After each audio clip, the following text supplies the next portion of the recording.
Tuesday. Hope you're all doing well. We have some things to talk about. It's like every Doing day there's well. just so many news stories, and I'm like, okay, like what are like the one or two things I can actually look into to maybe talk about, right? Like reality's peeling apart, though. There's literally two realities being created before our eyes, Yes. Well, which sucks. I'd say like there's like 10 realities being created before our eyes consistently. There's two So, narratives. There's Elon Musk is a billionaire that's trying to basically defund the entire government and yes. destroy all of Western civilization as we know it. Mm-hmm. And there is the Elon Musk is the greatest thing to ever happen to mankind. He's going to clean up the government. All the waste, fraud, and abuse is going to be thrown out. And God bless Emperor Trump for putting him into place. Right. Those are basically Right. the two narratives, right? Right.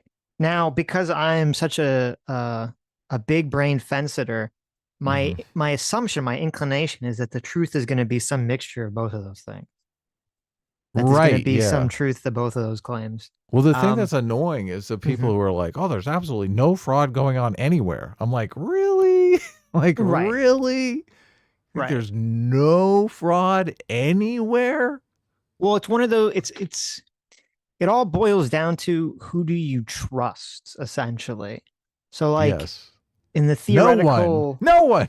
yeah, exactly. I mean, that's my position. But in the theoretical timeline split where Harris won the election and let's say like George Soros's son, I forget his name, Oh like yeah, that like guy. if she put him in charge of like the Democrat Doge equivalent and he was going through, whatever all these government programs saying that they're all bad and everything, all the Democrats be like, oh, he's weeding out all the racist, right? And all the Republicans be like, oh my God, he's just trying to, put in all the horrible, Soros judges and blah, blah, blah, blah, blah, right? So it's all just based on like who you trust. It's not really based on any of the, for the most part, not based on the claims.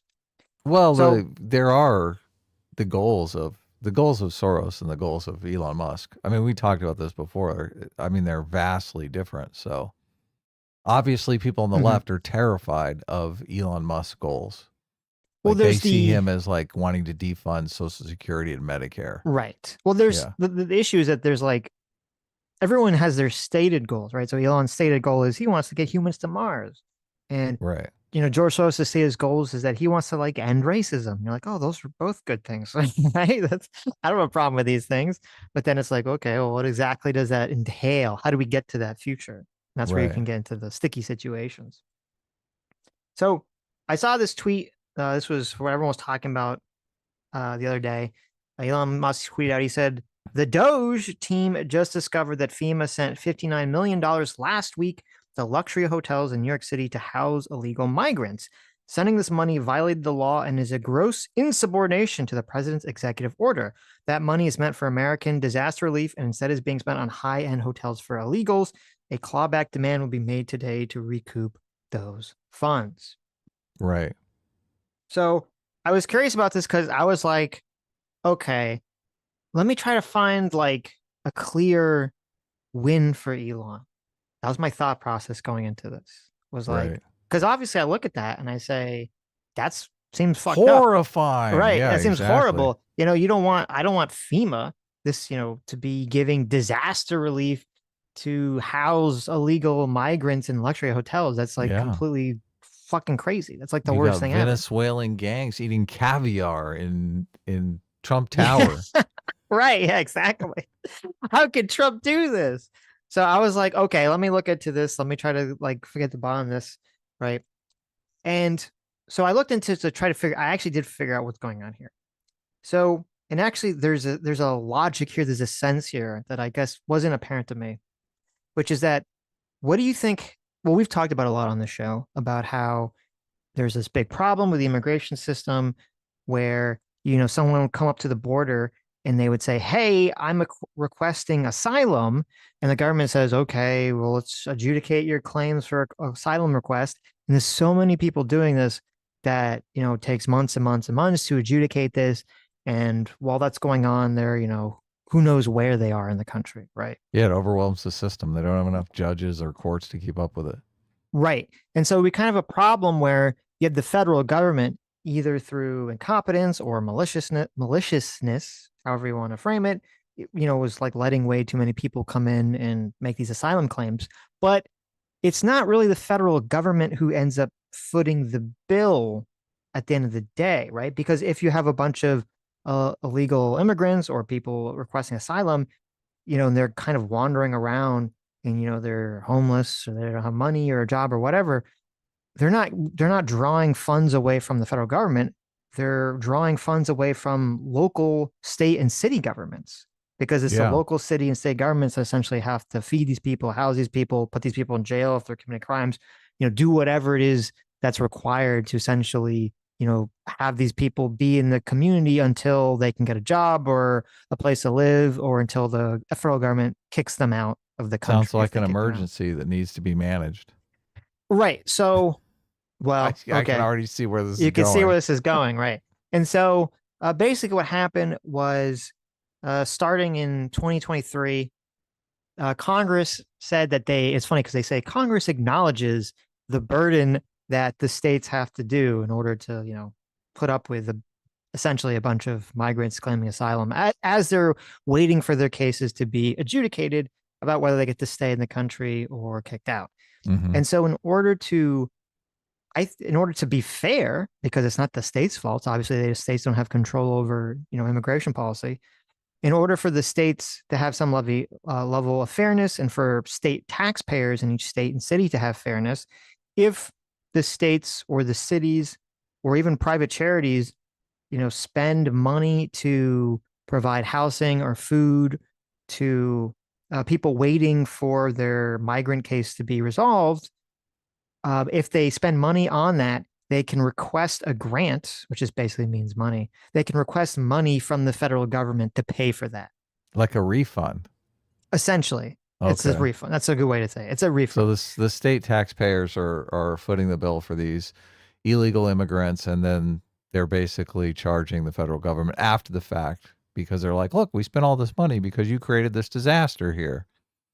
That's exactly what happens. Yes. Yeah. That's exactly okay. Interesting. Right. Interesting. Right.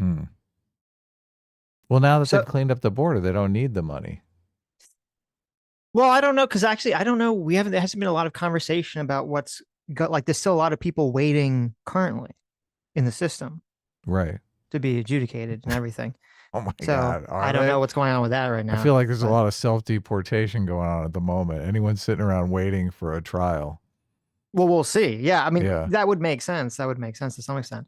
And so because of all this, the federal government in 2023, or Congress, created this grant that says that up to 45 days, they would provide up to 45 days of support to migrants, essentially refunds to states that were, or even charities that were footing the bill to take care of migrants, because otherwise, not only not unfair to the state and city local taxpayer, but it's also, if you don't do anything, there's going to be a large creation of homelessness, vagrancy, crime, et cetera, et cetera, et cetera, et cetera, et cetera, et cetera. Do we have a list of the states that got the money? Every state got money. Every single state got money. Texas got money. Yeah, actually, that was one of the things I looked into, because I was curious, because Elon is kind of complaining about New York City here. And I looked up Texas. Texas got millions, tens of millions of dollars in this grant too. Right. It's usually not like the state of Texas. It's like each individual city, will get it, or charities within Texas will get it. But the actual local state governments and city governments the city governments of Texas were getting tens of millions of dollars in grants as refunds, essentially, for dealing with migrants. Which makes sense pay to right for in the border, buses to bus those people up to Connecticut? Exactly. Did they get reimbursed for that? I don't know, but they probably did. That's funny. I didn't think about that. But they're like, listen, it costs a lot to bus these migrants to Martha's Vineyard. Okay. Yeah, exactly. Right. Exactly. Hilarious. So basically what Congress does is Congress says, here's a bunch of money that we're going to give back to states that are, helping clean up our mess, essentially, the federal government's mess. And they said, okay, but who's going to be in charge of this fund? Right? Because there needs to be some organization that can figure out how to, give out this money in some way that would make sense. And then the Congress said, well, is there a federal agency that has experience with housing people for temporary purposes in which the federal government will pay them back. Oh, there is an organization that does that. It's FEMA.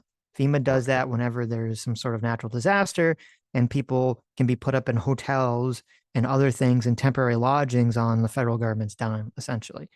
And so Congress says, well, since FEMA has experience doing this exact thing, it's to a much smaller scale, obviously, we'll let them be in charge of basically doling out the funds for doing this with migrants. Yeah. So to be very, very clear, because this is where like my confusion was when I first looked at the story, and I think like probably 95% of people's confusion is this money that they're talking about is what is not coming out of any sort of FEMA disaster relief fund. This is not money that FEMA is diverting away from like disaster relief for people in the fire or the flood or anything like that.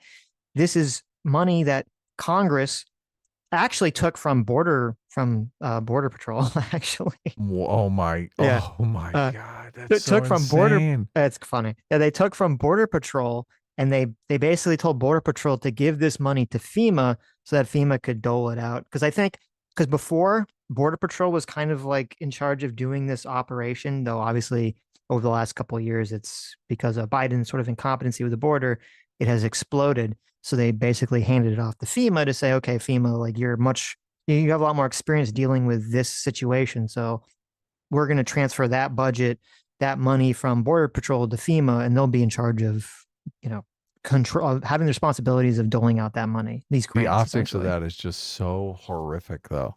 Like you're gonna fire a bunch of Border Patrol that are supposed to keep the people out, and then you're gonna give their salaries to the illegal immigrants so that they can be put up in hotels in New York City.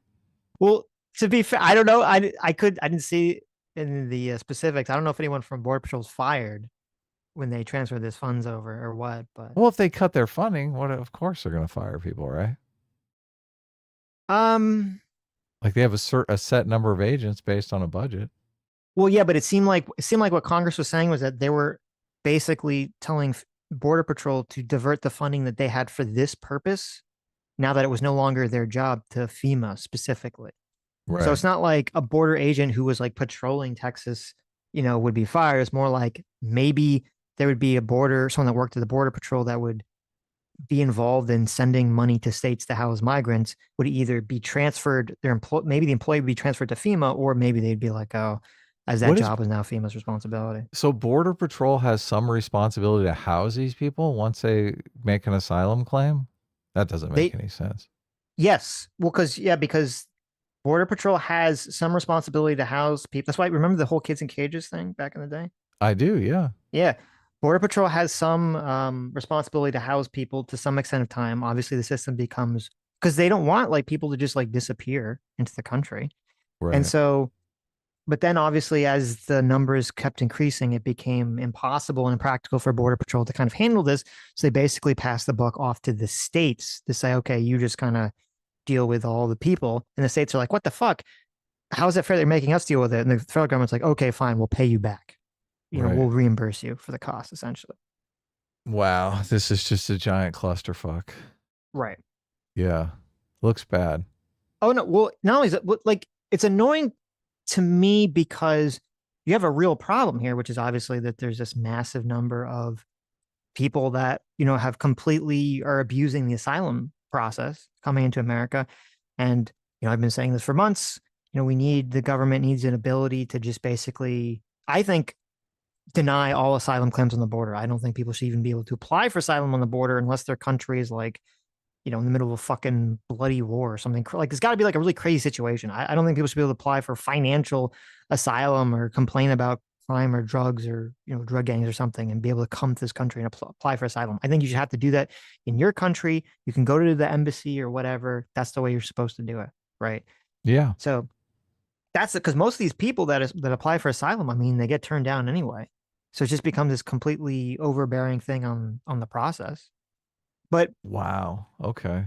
But so to me, that's like the real issue. So obviously that's the issue. To me, it's not fair. Like once those people are in the country and then the states, like they didn't control, like the states didn't create the problem in the first place, right? Texas, New York City, and these other states or these cities, they didn't create the migrants showing up here. They don't even have legal authority over the federal government to mess with immigration policy. You know, that's what the Supreme Court ruled with, you know, the whole Texas situation. And so to me, it's unfair to then say, oh, well, we're going to burden the states with all these, you know, migrants and then not pay for it. So I think this program that Congress passed does make perfect sense. Yeah, it does show the federal government ineptness. So I noticed Mhm. the last line here in Elon's tweet is a clawback demand will be made today to recoup those funds, Right. which is, I mean, that's going to be pretty tough on state budgets if the money's already spent. Yeah. So, in specifically, what this funding was for was this was apparently the amount of money that, and actually it was more than $59 million, which is kind of funny.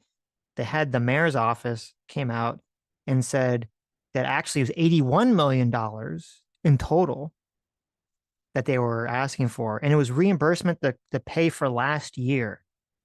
So it was reimbursement to pay from 2023 to 2024 of housing of asylum seekers and illegal immigrants and migrants and all these things.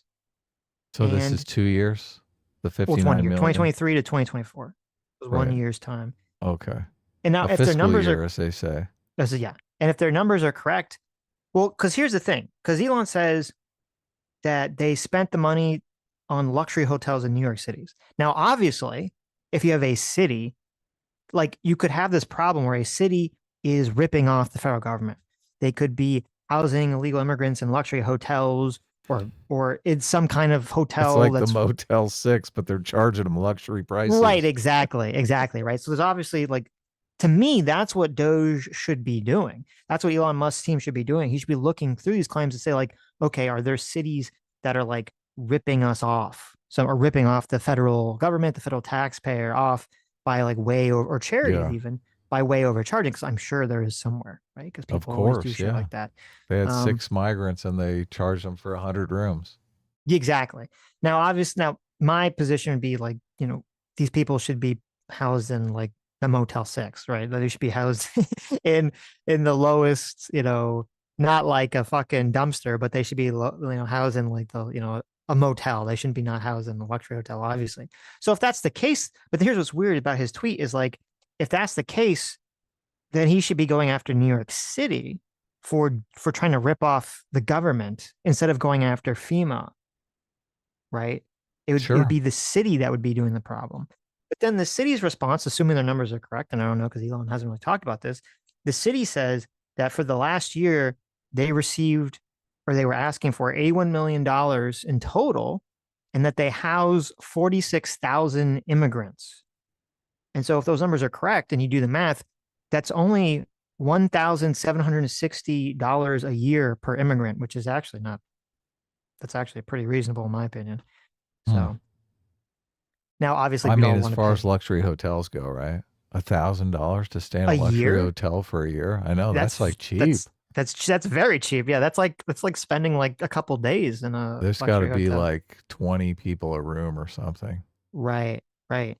Because it said this Yahoo News article said that they looked at the controller report and they found that the average room cost in a hotel when a hotel was used to house a migrant was $152 a night, which I still think is a lot. Where they're saying that the average 5-star hotel in New York City ranged from $400 to $1,000 a night. Yeah, that makes So sense. obviously that would not be the case. But so, oh, and then I guess what Elon here is getting at in terms of being all mad here is that if you recall, Trump signed that executive order that said the federal government was putting a freeze on all grants. Right. And And so I this is a guess grant. this is a grant. So this would be a freeze on that. So that's why he's all bent out of shape, even though the courts have said that that freeze is illegal and said that they can't do it. And then the Trump administration rescinded the order, but then they did this weird thing where they rescinded the executive order, but then said that the freeze was still in effect. Hmm. So I don't know what that means. But so then now we have another fight right now because now the federal judge has once again said that even though they ordered the Trump administration or the executive branch to release the funding, they still haven't done so yet. So we'll see what kind of legal fight's going to happen there. So how with much it do we going, know how much money is in limbo here? Is it part of the 59 million? well, I mean, I don't, it's however much money for all grants in Okay. the entire country. So it'd be a Oh, lot more okay. than It's the not, it's 59 just, it's million. not specifically to this thing. Right. This is just one of many Right. grants the government gives Gotcha. out. Yeah. So, but see, this is why I don't like the concept. And this is what I was talking about before. I don't like the concept of just like blanket holds on like grants or government spending or whatever, is because, you have a program here where basically the federal government totally fucked up and the states are footing the bill for it. States are rightfully, in my opinion, if they're assuming they're not ripping off the government, which I'm sure there's to some extent, but non-corrupt cities and non-corrupt states are rightfully getting refunds from the federal government to clean up the federal government's mess. And now it's like, oh, there's a spending, there's a freeze on that. So now the Right. states and cities have to foot the bill. They're coming at it from a business perspective where they're just Mm-hmm. basically shutting off everybody's credit card to see like what happens. Yeah. Who's going to come Yeah, and I who's going to guess. come and scream? Who's going to say, "Look, the nuclear waste is going to be leaking into the river soon if you don't turn my credit card back on," right? Right. Right. They're Right. trying to see the choke points, which from a business perspective that's one thing, but yeah, you don't necessarily know what kind of catastrophe could break out in this situation. I mean, the worst thing Mm-hmm. that happens in a business environment is like you're late on some payments, right? Maybe you have to overpay. In a government situation, it's like the power grid just went down, right? Right. Well, All of that's our the oil wells froze up. right. And like I understand the logic. There is a certain logic to freeze everything and then see where the choke points are. And it's like, okay, but that's assuming you see where the choke points are and prevent, problems, right? Like as opposed to just letting them fall from the wayside. Right. So There is also I noticed something in the media environment, and I'm curious where a lot of this information is coming from. You mentioned Yahoo News, which I was just like, really? Yahoo News actually did some reporting here? Yahoo News is actually surprisingly good a lot of the times. So Okay. I mean, they're obviously they can be very biased, but they're usually pretty good on at least citing their sources. And I could check and go, oh, okay, that's true. That's not true. Do you think Elon Musk is putting out a lot of these tweets as a way to kind of crowdsource information? Do you think he gets information back on this on these tweets like whistleblowers step up? Yeah, well, not with this tweet specifically. I do think Elon does crowdsource a lot of information. I think he crowdsourced a lot of information in terms of where to look to cut things in the first place. Right. That's And there's like these two counter narratives going that I'm noticing because I mhm, think Elon Musk does do a lot of tweeting in an effort to crowdsource information where he has the idea that this information may be incorrect, but it will ultimately be corrected in the long run. Where a lot of people who are reeing and being totally triggered by Elon Musk are just incensed that he tweets anything that could be factually incorrect. They see him as like a media personality that should only say things that are already fact checked. But this is like a weird situation because then you lose all the effects of crowdsourcing information. well, I mean, I think that you could crowdsource information without being wrong. I think you could. I don't see why you have to be wrong intentionally to crowdsource Right. this kind of information. Um, You could I say think this could be incorrect, but I'm looking for more information on it. right, right. Um, That seems so soy though. I mean, oh my well, you god. don't It have to hurt me say, just saying that. well, okay, well, you don't. You could. Elon's a smart guy. I'm sure he could figure out a way to say it in a way that wouldn't be soy, The right? Doge team just discovered that FEMA sent 59 million last week to Well, luxury but what is the hotels in New point? I York guess City to what house is the illegal migrants. I but mean like that's a tweet. when it comes to yeah, but here's the thing. Like, I do think that Elon sometimes does tweet out information to crowdsource, Right. Feedback. pushback or to crowdsource sources or whatever. I don't think that's the point of this tweet.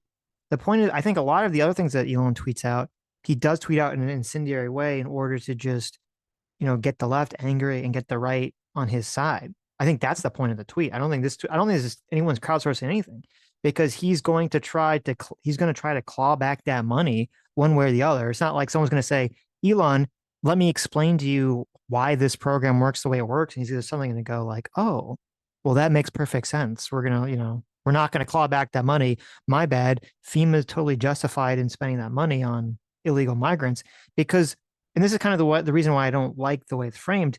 He can't do a walk back because the way that this is framed makes everyone think FEMA is taking money out of the hands of Americans who suffer tragedy and giving it to illegal migrants. That's what like everyone thinks when they read this tweet. And Has so Elon if ever done a walk back on anything? I think he has like, I think I could, I think I've seen him do it at least twice. I can't remember what it Right. was, but I remember it happening. But it was before he was, involved in the government. It was like a while ago.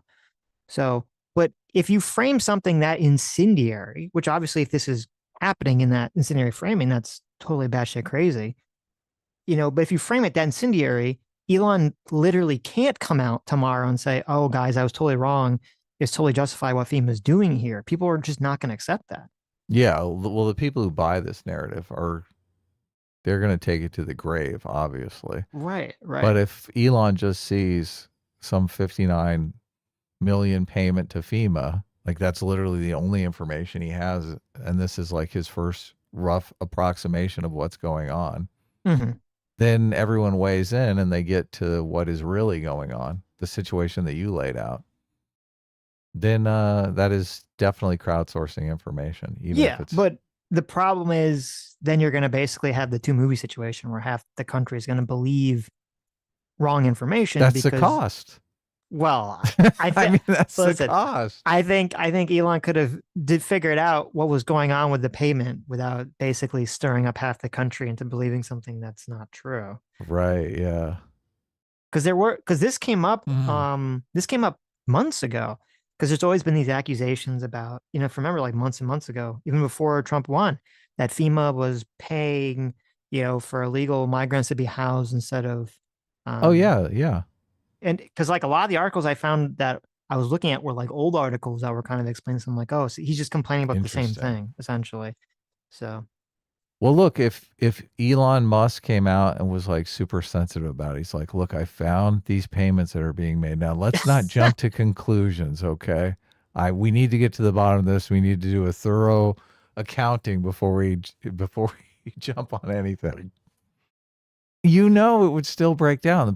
There'd be people on the right that just like immediately jump to the conclusion that it's fraud, waste, and abuse, right? right. But I Yeah, would so give What Elon does is kind of immaterial, right? Well, I guess the left wouldn't be able to yell at him as much, would they? They'd be like, "Oh, look, he's being sensitive." well, a lot of, and we talked about this when Biden was president. A lot of what goes on with government is people's perception of government. And this is part of why everyone hates paying taxes, not only because it sucks to see, money being taken out of Yeah. account, Oh my but God, it's so painful. exactly. But the perception is even worse because you feel like money's being taken out of account and you feel like it's being thrown into like a dark pit. Yeah. And I've heard from many people on the left and the right very consistently that they would be totally fine with paying taxes or paying more taxes if they had a sense of security or a perception that it was going towards A good something cause. Yeah. good, right? Something not corrupt, something competent, something good, something that was helping them or helping other Americans, blah, blah, blah, blah, Sex blah. change operations in Serbia. That's where I want my money That's to where go. exactly, right, exactly. And so what we're talking about there is we're talking about is a perception problem. People need to have this perception that their government is a trustworthy entity that's doing something good. And so when Elon's kind of engaged in this sort of Twitter warfare, I don't know whatever you want to call it, information warfare, propaganda warfare. I mean, he's basically signaling to half the country, you know, don't trust anything that I say. And the other half of the countries, trust everything I say over the government because everything the government is doing is evil and corrupt. And so if you did have Elon coming out being more neutral and then even walking back, like if he was crowdsourcing, as you were saying, like, oh, why is FEMA sending out $59 million to New York City for migrants? And then he walks it back, the next day and says, oh, here's why, and he explains the things that I explained. I think that'd be a really valuable service for America. But that's obviously not going to happen. One just sent me this tweet. I don't know if it's accurate or not. Fox News breaking: the four FEMA employees who sent $59 million to luxury hotels in NYC Oh, for wow. There you illegal go. immigrants have been fired. Yeah, well, that makes sense because the head, and I actually sent it to you. It was funny. The current head of FEMA, who was put there by Trump, said that they were going to find out who made these payments and they were going to fire them. These So four employees circumvented DHS leadership and unilaterally made egregious payments to hotels for illegals in NYC. So, hmm, that sounds what you laid out was there was no circumvention in what you laid out. well. The circumvention would be that Trump. It the circumvention wouldn't be in the program existence. Circumvention would be that Trump had that executive order pausing grants, and then the court said you have to unpause grants. And then they Oh, said, well, okay. we'll rescind the order, but we're not going to unpause grants. So no, I don't know if they explain. I would be skeptical in this clip. I don't know if we can watch it because it's a Fox News clip, but maybe we can. I We would can be watch Fox skeptical. News. They're cool. Okay, we'll watch it then because I'm just without seeing this clip, I'll be skeptical that the guy details the exact process of what happened. He just said that there are four people and that they circumvented. I think what's more likely, my intuition here, that could be completely wrong. Maybe they're activists for whatever reason, but my intuition is more likely that they're just employees that thought that they were just processing the payments that they were supposed to process. And then they're like, oh, you're not supposed to do that. And he's like, what? You're fired. Hmm. My But here, good intuition point. is always that they're activists. Your intuition is not. I always think it's probably like at least a good 20% of activists in all these institutions. Well, if it's only 20%, why would you assume that that would be that should be the lesser likely like explanation? If it's only 20%, 80% would not be activists. Well, no, I think 80% are completely kowtowed by the 20% who are activists. They're like to just keep your mouth shut and your head down. Yeah, but this isn't really like, let me give you an example of an activist thing. If it's true that the FBI, that someone in the FBI, there's a story that they're accusing someone in the FBI of leaking information about some kind of mass of ICE raid Oh, on yeah. some individuals in Los Angeles. And they're accusing someone in the FBI of leaking that. If that's true, my inclination is that that person is an activist because that, like, what else would be the point of doing that action? That obviously they're doing it because they disagree with it on some kind of moral level. Oh, how dare you go after these people? Blah, blah, blah, blah, blah. Right. Yeah. With this, it's not really an activist thing. It's just New York City saying, hey, we spent money last year to do what we were legally supposed to do, and were allowed to get refunded by the government, process our payment. Right? It seems like a lot more mundane than like some act. It's not like if Well, there's a New situation where York New York's, City was a sanctuary city, though. So, I yeah, mean, but that doesn't have anything to do with this. well, it does mean that the locals are protecting the illegal immigration. So, Yeah, but I'm saying that doesn't have anything to do with this payment thing. right. That's what I'm saying. Like if, for example, if I this was mean, a if they situation, weren't accommodating for the illegal immigrants, the illegal immigrants might not go there, and then there might not need to be a payment, right? well, That's no, why I because was they're asking being, about Texas, because well, I first of all, guess wait, Texas wait. is not necessarily accommodating, This but they still isn't, got a bunch of this charges isn't racked up. this isn't for illegal immigrants. This is for people waiting for their asylum cases to be adjudicated that are so they can legally be in the country until the government makes a determination on their case. They're not illegal immigrants. Well, look, if the person comes in and completely lies about the Right. situation, would you then classify them as an illegal immigrant? No, they wouldn't legally be classified as legal immigrant until the government says you're lying, we're sending you back, and then they refuse to go back. Then they're a legal immigrant, Okay. right? A lot of people would just say, look, if they're here lying, if they're here defrauding our system, they would call them illegal. No, So, no, they are, but we don't know that they're. It's like saying like if someone murders someone, they're a murderer, but you don't know they're a murderer until like they get caught, yeah, but the right? moment they murder someone, Yes, they they are a are a murderer. murderer. Okay, I Like the understand. Yes, moment someone yes, shoplifts, they're a right. shoplifter, Then right? yes, yes, It doesn't matter that it takes 6 months to a year to actually adjudicate the case, right? They're still a shoplifter. no, no, no. Yes, that's 100% correct. So a Right. lot of But people look at this and they're like, look, they came in on false pretenses. They're lying. They're trying to get one over on the immigration system, right? So they think of them as illegal immigrants, even though it hasn't been adjudicated yet.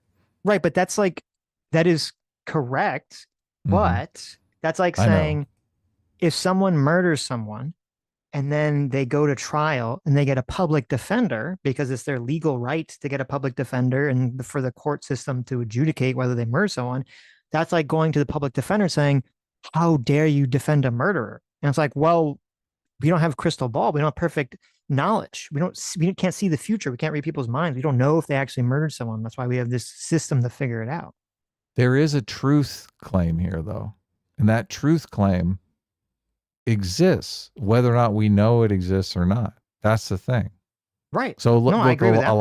a lot of people would say, look, if they're lying, they're illegal. Like a certain number of them are lying, so they will be determined to be illegal, and some of them won't be lying, I guess. But like you're saying, the vast majority of them do end up turning out to be lying. So, Well, I don't know if they're lying. The vast majority get turned. They say that you're not eligible for asylum. right, Like, I mean, I don't know if they're lying. They could be telling the truth, which is why the government says we looked at what you told us and you're not eligible. So they didn't right, lie. They're just not eligible. okay. But the issue again is it's not unless New York City is defrauding the federal government by spending too much on these people, which I haven't seen Elon or anyone provide indication of that so far, then that would be the issue. And that would be New York, that would be the fault of New York City. It wouldn't be the fault of the federal government for essentially having a program to refund cities for the federal government's own fault. I want to see these luxury hotels. I want to know. I want to know the situation before I get morally outraged by it. That's That makes just sense. using the term luxury hotels just makes you think, oh look, they've got champagne and caviar. Right. But that's another thing too, is that I feel like Elon throws out a lot of these claims and he never really provides evidence for these claims. He just says them and people just say, oh, well, Elon said it, so I guess it's true. A lot of people do that, but I know, I but that's just, the look, problem. we're in the fog of war right now. I'm going to wait and see what happens. Obviously, we're going to dig into these claims. We're going to find out what the truth is. So, you want to watch this clip? Yeah. It's like 3 minutes, 47 seconds. So just start talking and I'll pause it if you want to say something. Okay. 3, 2, 1, go. Fox News Alert moments ago, we received this together. We received a statement from the DHS regarding the $59 million sent from FEMA to New York City migrants last week. Quote, 4 employees being fired today for circumventing leadership and unilaterally making the egregious payment for hotels for migrants in New York City. We have not announced it yet, so we have it first. There's going to be firings, the names are going to be out, and let's bring in New York Congressman Mike Lower. Congressman, your thought about that move? Well, it's long overdue, frankly. These funds have been misappropriated going back to the Biden administration. And New York City, a sanctuary city, has been wasting billions of dollars of taxpayer money, billions with a B, to provide free housing, clothing, food, education, and health care to illegal immigrants, including criminal aliens that are here illegally.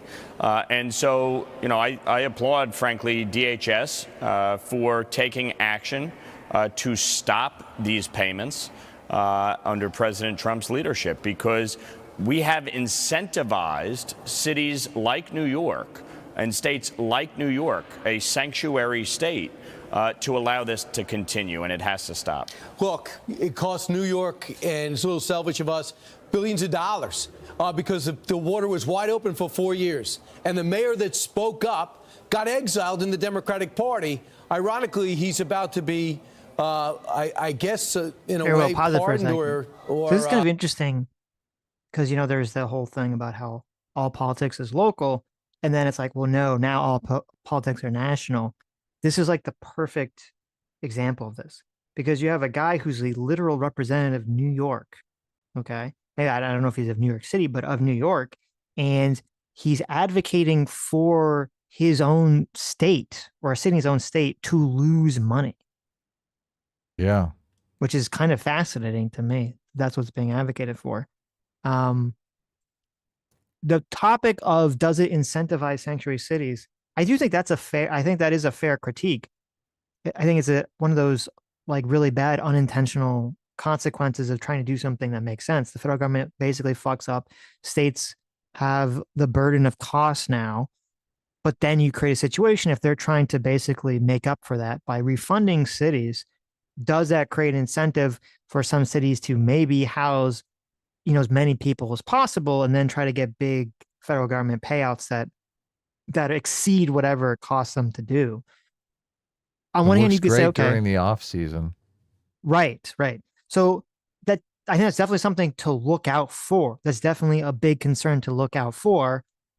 However, I mean, they're just talking about Mayor Eric Adams here, which is in this weird place because at first, like the right kind of hated him because they viewed him as being soft on crime and viewed him as being kind of like pro, anti-Trump and pro-immigrant. And then the immigration problem got so bad in New York City because, this is kind of puts another, I guess, hole in the logic of the sanctuary cities basically being incentivized here is that a lot of the reason that these cities in the first place were getting immigrants was because Republicans were, from Texas, from Florida, were busing immigrants into New York City specifically.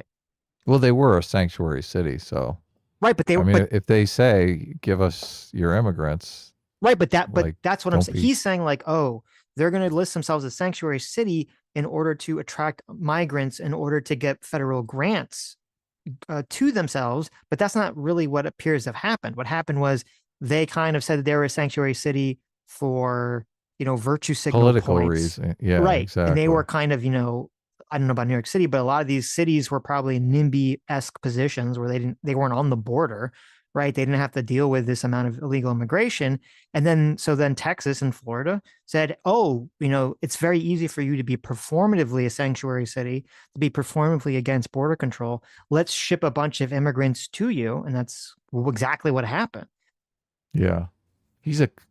I think they said he's a congressman in New York. So he's probably upstate New York yeah, he might be in upstate New York. I don't know where he is in. Well, he might be. There's probably a shitload of Congress people around New York City. So like he might be not in favor of New York City being a sanctuary city. So well, he's advocating against that. But then even another hole in his logic is because the mayor of New York City is not in favor of supposedly in favor of this stuff either. So it's not like that's what I'm saying. Are they I don't know if formally a sanctuary city now. Have they moved on? I don't know.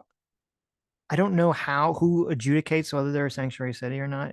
I'm sure it's the legislative branch of the city or the They state come out or and something. say it. Yeah, exactly. It says he is in the 97th district, which is what? Southern Rockland County. Rockland. I think that's in New York City. Well, it's west of the Hudson River. All right. You want to keep going?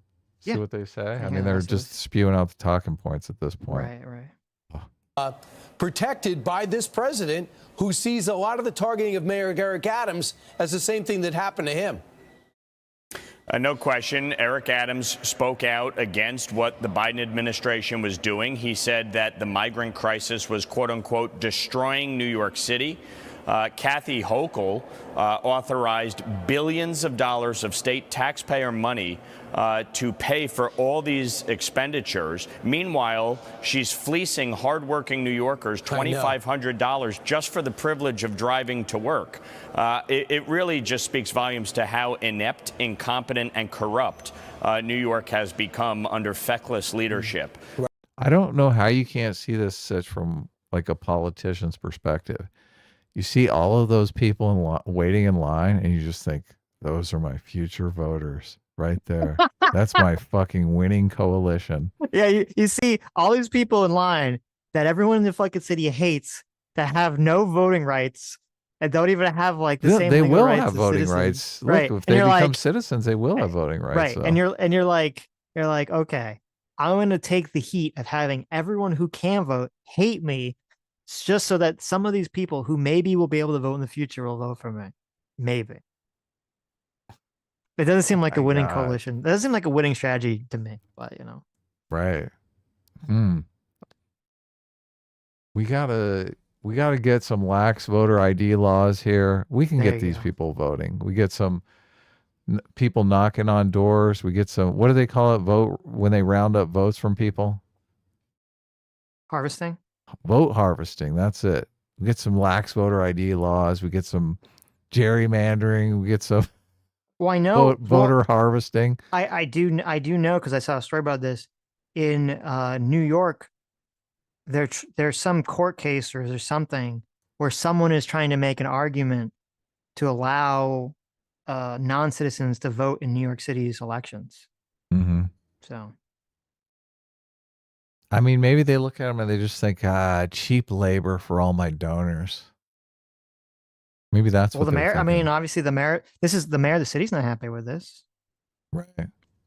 and it's funny because as I was saying, like at first the right kind of hated Eric Adams, and now because Trump is pardoning him for whatever reason, now they're like, oh well, he's based. The Democrats only went after him because he spoke out against all the migrants. But then at the same time, it's like, but then you want his city to incur the penalty of the migrants that he's talking about that he doesn't want in his city. Right. So it's very confused. There's lots of confusion going on here in terms of whose side to cheer or blame here. Well, look, you can understand it from the perspective that Americans think this is $59 million of my taxpayer money that shouldn't have been spent, that didn't need to be spent, Well, all it is. because of government incompetence, right? That is what Yeah. it is. That is what it is. I'm not saying it's not that. So it just comes off completely unfair. I get you can say, oh, well, this was like a payback. They already incurred costs. Those costs were not their fault. It was the federal government's fault.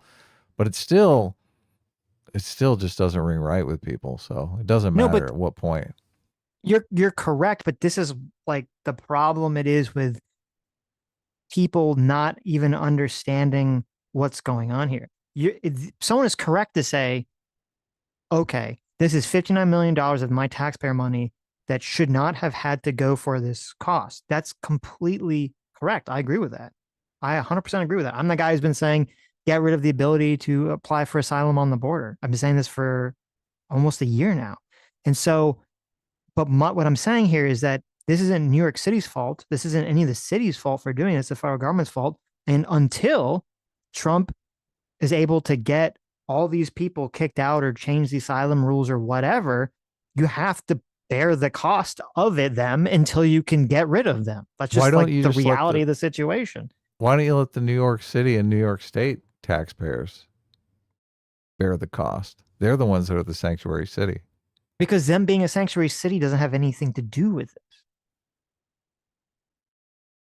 Because other people bust them in from Texas and whatnot? Yeah. I think it does have something to do with it, though. Well, here's something. Here's would be an interesting thing. You think the political optics would be the same if Texas were busing their illegal immigrants to New York City? If New York City was like, we are not a sanctuary city, keep your immigrants out of here. Like the political optics would be completely different. Everyone would be like, fuck you, Texas. Why are you doing that? New York is cool. Okay. Right? I mean, it says Texas, I have an article. Texas transports at least 46,000 migrants to New York City alone in last year. Because they claim to be a sanctuary city. Right. No, as soon as they say we're not a sanctuary city, everyone's like, Texas, what are you doing? No, wait. Okay. The congressperson who I found out he's not in New York City, it's like the district right out of New York City. Right. He made the claim, which at first I said that makes logical sense, where he says these cities declare themselves sanctuary cities to attract migrants in order to get federal grants. That was his claim. And I said, okay, there's a logic to that. That makes sense. But then I said, well, wait a minute. But that's not actually what happened. What happened was they declared themselves sanctuary cities as a virtue signal. Then Texas and Florida said, oh, really? You like the migrants? Well, then you can have them. And they started busing them to them, which I think is fine. I don't have a problem with them doing that. but then they bust them to them, and suddenly they're like, oh shit, now we have to put our money where our mouth is and pay for the virtue signal. Yeah. So all I'm saying is that claim about them doing this in order to get federal grants is not true. But where people are morally is they're saying, let New Yorkers pay for their virtue signal. Don't make me at the federal level pay for their virtue signal. That's why they don't want to be refunding them for their virtue signal. That's why they're like, no, we want to claw back the money. Let New Yorkers pay for their own mistake. Here's what I think. Here's what I think Trump could do. That would be much smarter than whatever this is that Elon's doing here. Okay. If you want to crack down on sanctuaries, and actually, I think it probably could do this legally too.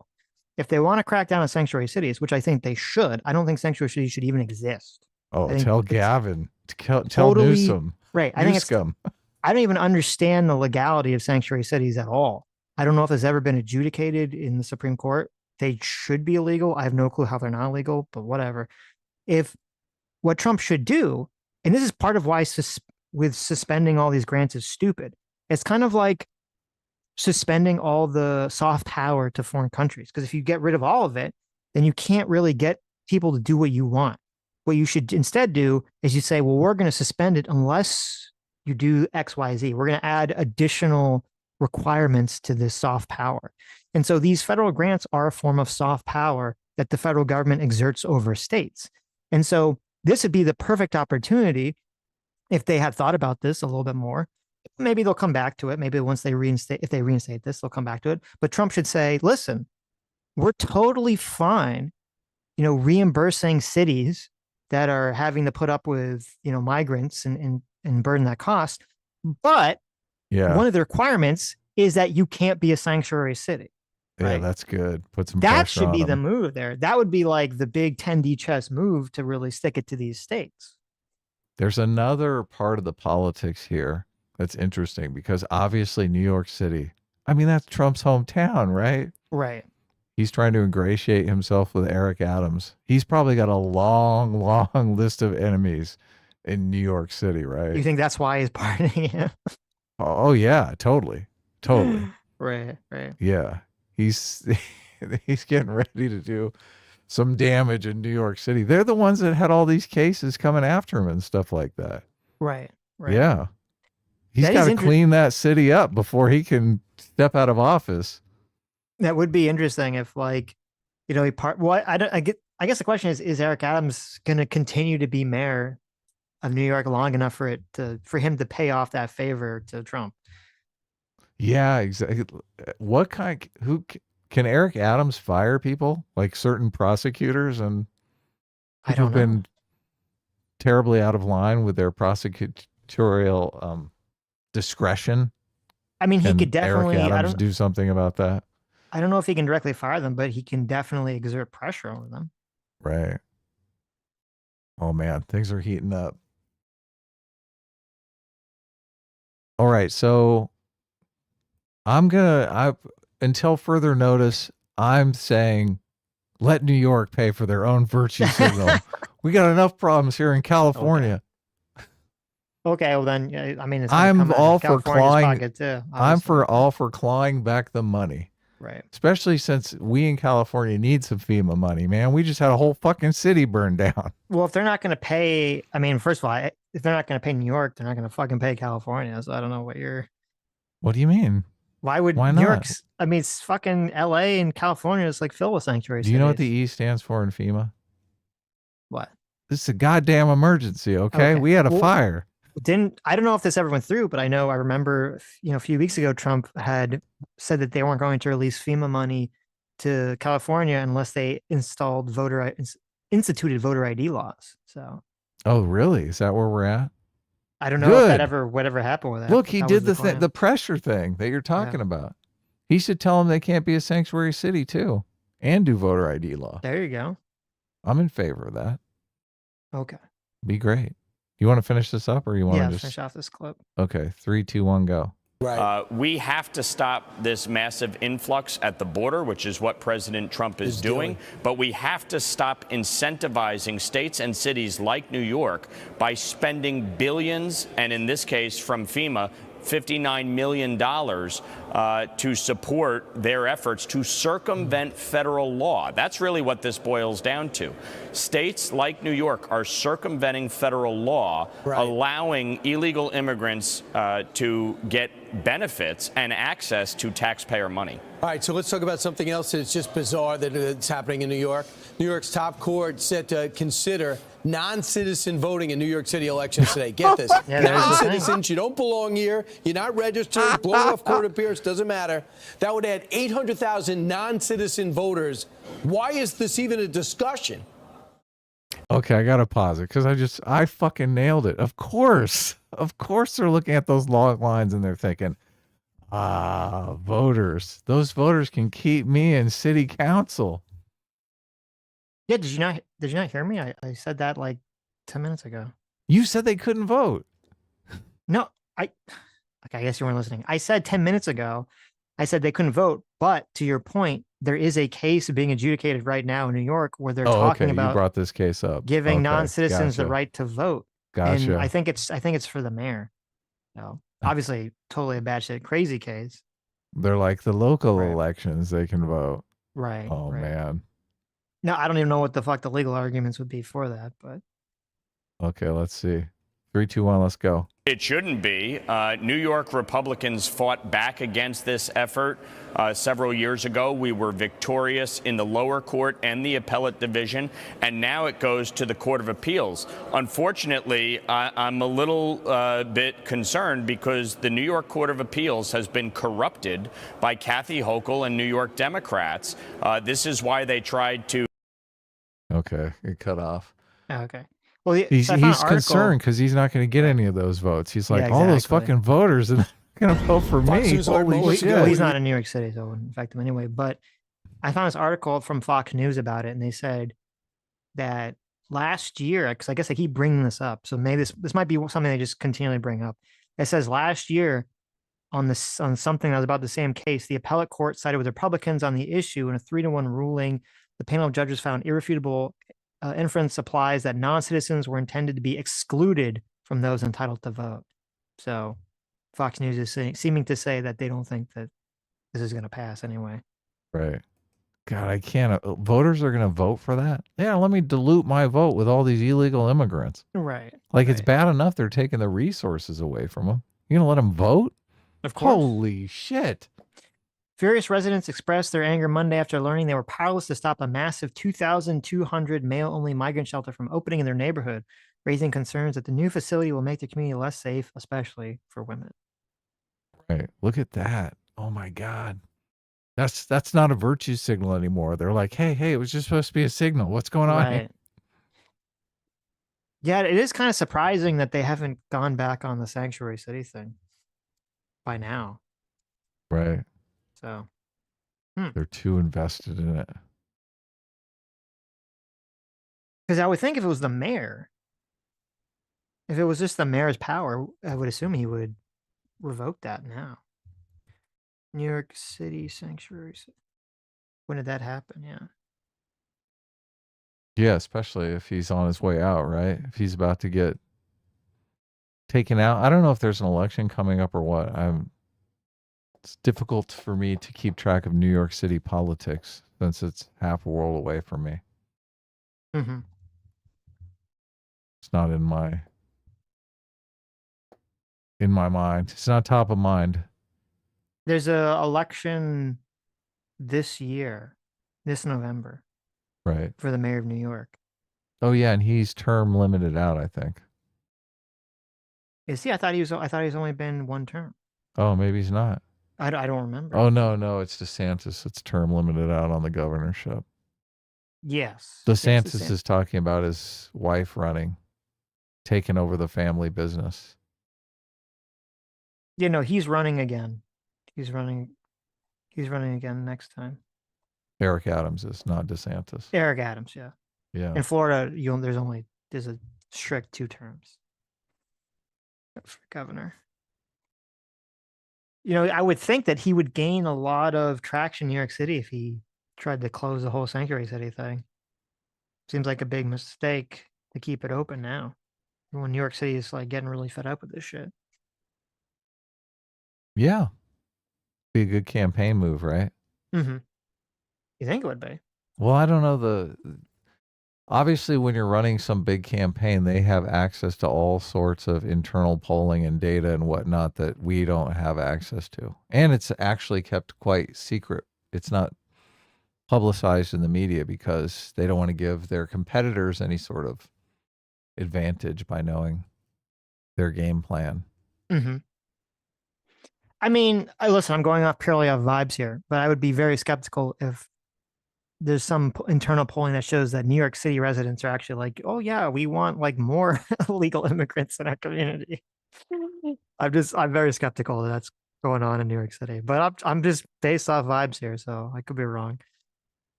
Right.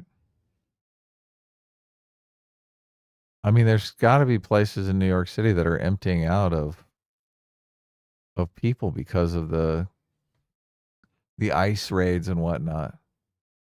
I think a lot of people are self-deporting. Mm-hmm. They don't want to live their lives in fear. Well, that's good then. Good. Good. All Yeah, right. read some super chats. I gotta go to the bathroom real quick. Okay. I'll do that. Let me see. Let me bring up the super chats for you guys. It's kind of nice when they're on screen here. We've got, I'll just actually no, I'll do the 21 first. Where's my super chats here? Here we go. We've got Jonathan Smith for $20 says, this is an optics fight, no longer about the law, focused on how things are being maybe perceived, battle waged in the public eye, pushing anything gains momentum. Maybe some punctuation here. I'm back. I think, but I do thank you for the $20 super chat. I guess Sitch is better at reading these than me. What happened? Pushing anything gains momentum enough and laws get passed. And that's the goal of this political momentum. I was reading Jonathan Smith resisting, saying maybe we should have a little more punctuation in the super chat. It always throws me for a loop when it's like no longer about the law, focused on how things are be perceived, battle waged in the public eye. Pushing anything gains momentum enough. I think And that's the goal of this political momentum. No, that's, first of all, is this the John Smith? And then secondly, that's 100% correct. That's all how all this stuff works, is that you just create like an optics frenzy about something. Usually something's like kind of half true, but also like half false. And then you just push it. You get everyone to a frenzy, and that's how you get it passed. Right. That's And how it they works. do need to get, they would like to get some things passed in Congress, right? So they would like to ride the, everyone is angry about taxpayer waste to get some spending bills passed, right? Look, they're Sure. gearing up for a tax cut. This is all completely obvious, right? Mm-hmm. This is seeding the ground for a giant tax cut, right? Yeah. Well, Like, look at all this waste. All this waste. The government doesn't know how to spend your money. We're gonna have to cut all taxes, everything. mm-hmm. Joshua for $2. Google Rex 84. Who's Rex 84? That is the first ever T-Rex that was discovered In 1984. it was in 1884, actually. Oh, really? Yeah, and it's really weird because not only was it discovered in 1884, but it was, I forget what country it was in. It was in like the 84th like named country, like in modern times. And then they only found like 84 of the T-Rex bones. It was like a really weird, like numerological. Numerology? Yeah, numerology situation. There's a lot of 84s involved with it. Right. I just made that all up. I have no clue what X84 is. Kristen Brandon for $2 says, Adam, common sense, never coming back.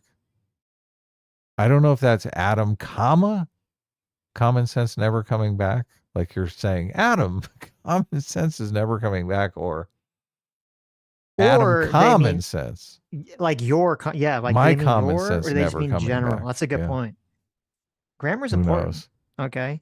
It is. Yeah. You know, when you say eats, shits, and leaves, right? Yeah. Those commas are very important. Insta Sacks for $5, the 10th super chat of all Thank time. you so much. Says, fun fact, the $59 million saved equates to about 12 seconds of federal government spending. Second fun fact, S-Class is best class. So, but look, this is obviously, the purpose of this is to say, oh my God, it's only 12 seconds. Why are we even talking about this? But look, 12 seconds adds up. Pretty soon you're talking about a lifetime.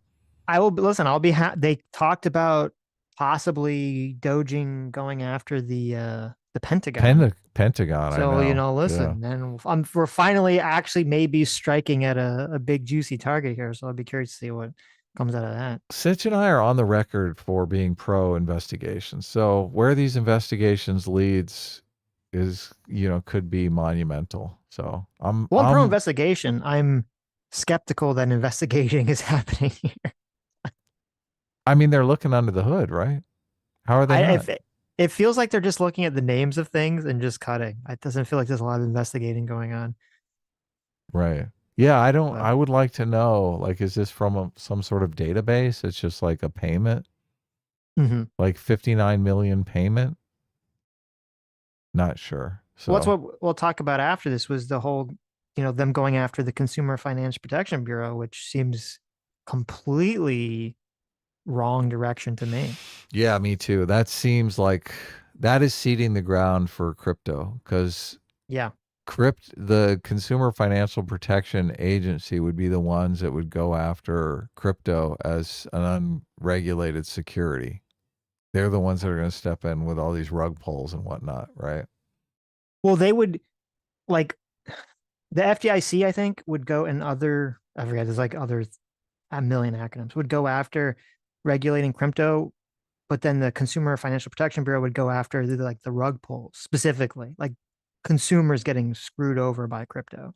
SEC could step in as well, as long as if they categorize crypto as an unregulated security, the Security and Exchange Commission would step in and say, listen, you're a security. You need to let us know what's going on here, Mrs. Hawk 2. Yeah, exactly. She came back, by the way, but there's some clip. Yeah. I didn't watch it, so I don't know. Big crybaby. My understanding is that, like, the CFPB is they're not the main one going after crypto. The main people going after crypto are the government agencies that talk about, like, you know, you have to regulate to make sure your financial services are not being used to enrich, like, gangs and drug trafficking and things of that nature. There's all these, like, fintech companies that kind of scam their customers. That is sort of what the Consumer Financial Protection Bureau goes after. I think they changed your credit card bill. So, you know, the credit card companies used to make the minimum payment due like gigantic, right? And then the pay off your balance thing was like tiny in the fine print somewhere, because they don't want you to pay off your balance. Yes. So now that interest rates are higher and rich people can't just get free money all the time, a lot of these payday lending places are going under because they're not financially viable anymore. So, but that was a big change that I remember the Consumer Financial Protection. They went after the payday payday lenders. Yeah, that's and they made, like, your balance on your bill had to be highlighted in a way that you would actually incentivize people to pay it off. So, you know what? I never noticed it because, like, I always pay on, you know, through the, like, digitally. I don't pay like by mailing a check in or whatever. Right. Like back in the old day. And I never noticed it, but there was a time period where, like, it was more wonky to try to, like, find where you're paying off your whole balance was, as opposed to the minimum payment. And then that's changed now. Now it's all in the same place. So yeah, that's a good point. Yeah, look, they know how to mess with your mind. They do. Do you ever watch Caleb at all? Caleb? Yeah, he does, like, the financial audits. Oh yeah, of course. Ostracy turned me on to him. That guy's Caleb Hammer. Yeah. Oh my God. There was some video that he was like, there's some woman who they had like a payday loan that had like an interest rate of like over, it was like 250% or 260%. No like way. interest rate. It's like, what the fuck? The loan is like $5, but she's paying 50 It was bucks a like an month. $80 loan with like 260% interest. And he was like, what? What are you, why would you do this? Oh my God. Some people are just completely financially illiterate. Yeah. Yes. Yeah. Well, and Well- look, that people take advantage of that all the time. I mean, isn't like the entire, my understanding is the entire payday loan industry is based around financially illiterate people. Yeah. Yeah, totally. Which is, yes. and it was crazy because when I saw that, I was like, how is it even legal? Because most states, they highly regulate payday loans because they know they're so predatory. And they put like, a maximum interest rate, no more than 10%. They put some maximum amount, no more than like $200, $500 or whatever that they can do. But then, because Sammy watches Caleb a lot, and she said he's in Texas. And I looked in Texas, it's like the fucking Wild West apparently for payday loans. There's like no regulations on that shit. People do whatever. So wow. Yeah, look, it's weird. And if a bunch of people have payday loans, they're like, what? All my friends have, everyone has a payday loan. oh my God. So bad. It is horrible, but look, if everyone's doing it, people will do stupid shit. Yes. Yes. Noel for $5 says, I worked for Harris County during Hurricane Harvey. You would not believe the way they treated FEMA money. It was a total grift. I've got stories. Look at this. We got a whistleblower here. Yeah, it's probably real bad. It's probably like a lot of these, I'm sure a lot of these counties and cities definitely need to be heavily audited to get, ferret out the corruption. That's why there's the whole, now I think you've defended him. I don't know the story about this guy. What was the guy's name? He has a weird name. The guy that was accused of selling Obama's Tennessee. Blagojevich. That's his name. Yeah. And There's a couple really good documentaries online, and he just seems completely sincere. And his narrative, there's merit to his narrative. So check into it. Obviously. Well, I only bring it up because but I don't know anything about, I know the accusations. I don't know anything about whether he was guilty or innocent of those accusations. I haven't looked into the case at all.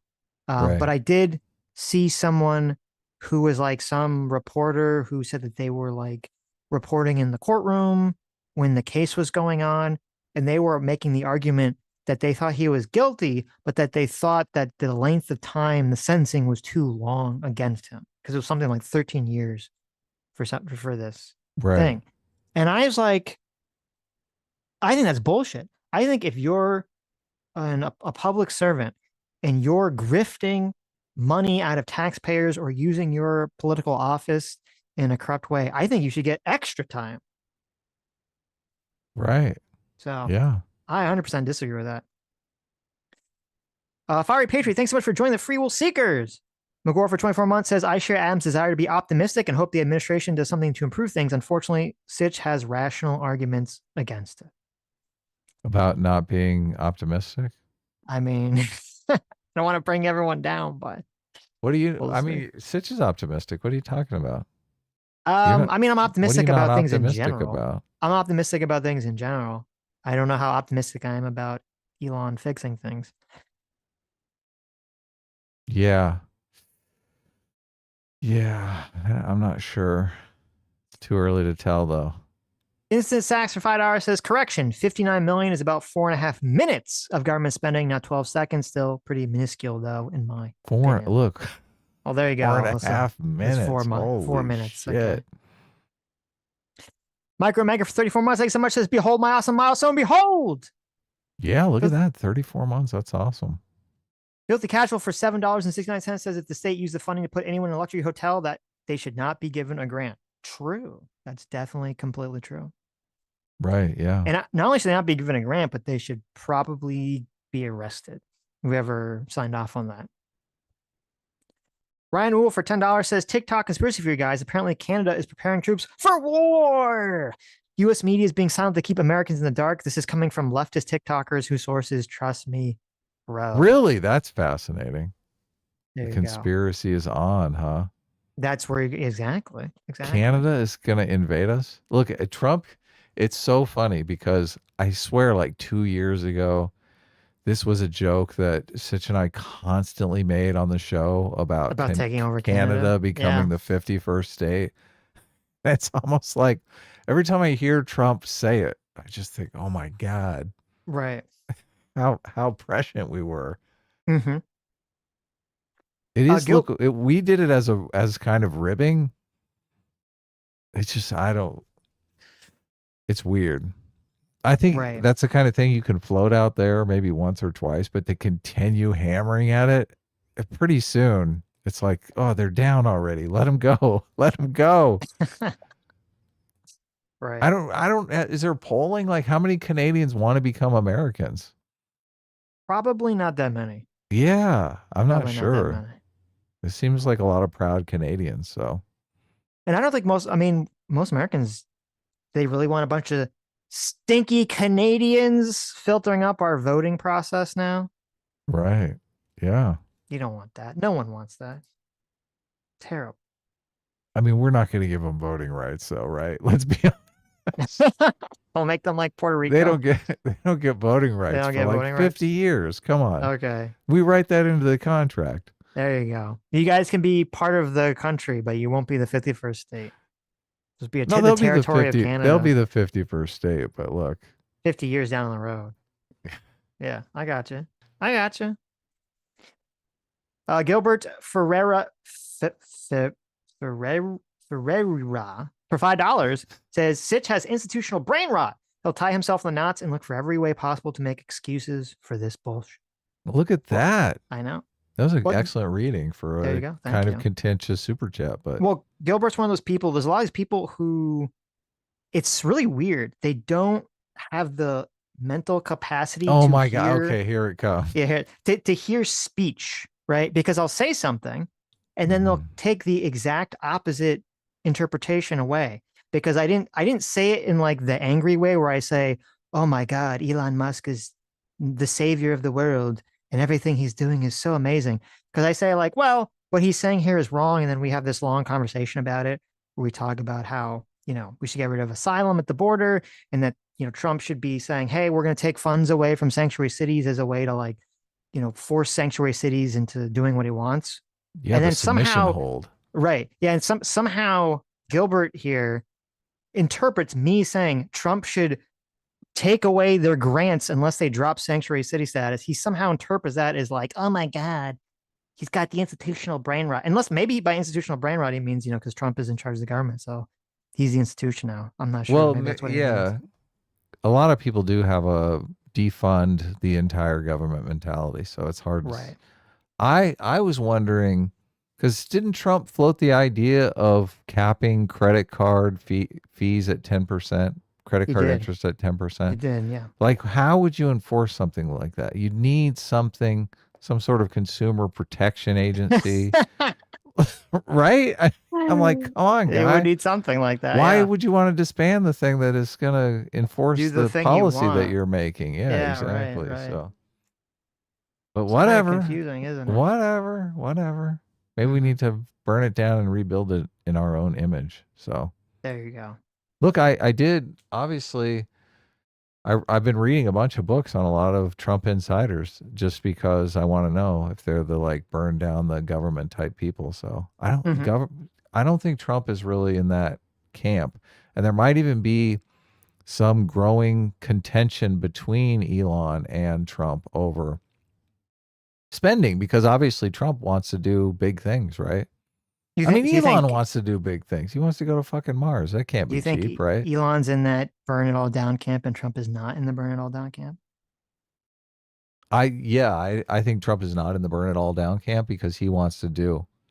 Look, I was reading more of that Esper book, which, Esper's a mixed bag. I don't see how it seems like he's obviously a Democrat. I like the guy and he seems honest. He seems trustworthy. So, but he was a lifelong Republican. Is he? Oh, yeah, maybe so. It's just he's constantly. I guess. Look, he was chief of staff at the Heritage Foundation. Okay. He's like super Republican. There's so much, he does so much talk about DEI and diversity and inclusion and stuff like Really? that in the That's book. Yeah, like fascinating. that's his go-to. Like he's really about DEI in the military. Like it's just, Interesting. yeah. Okay. So, Wow.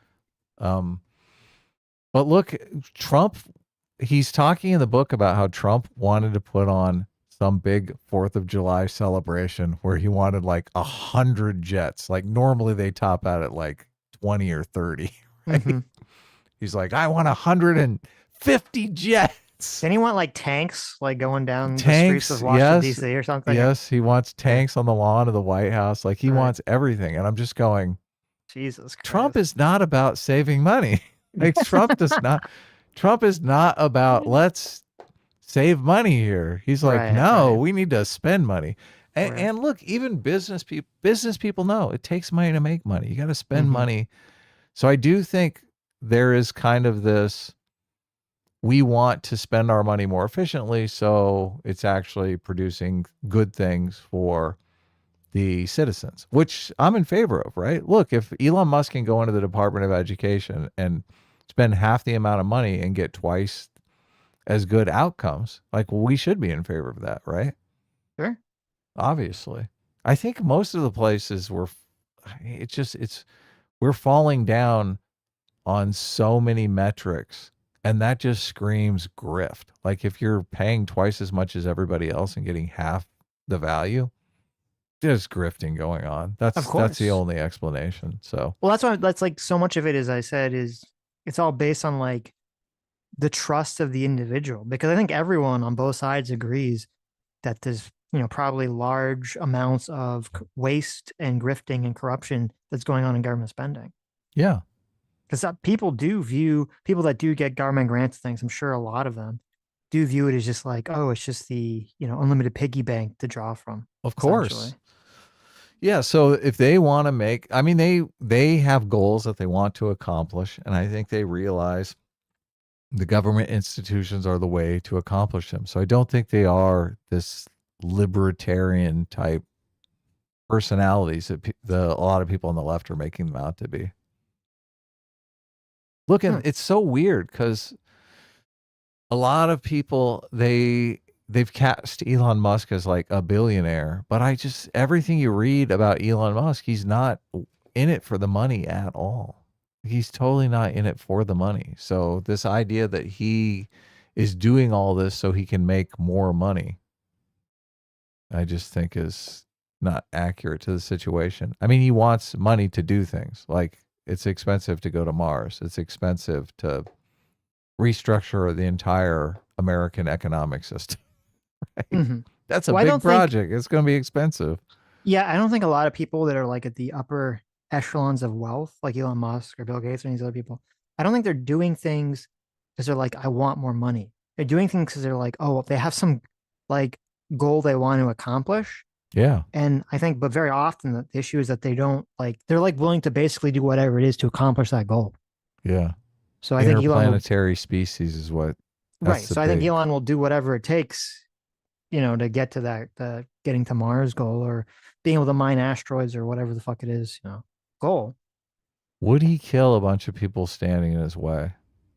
I think so. I don't think so. If he had to. Really? Yeah. God, I would hope not. It depends. Are they Democrat voters?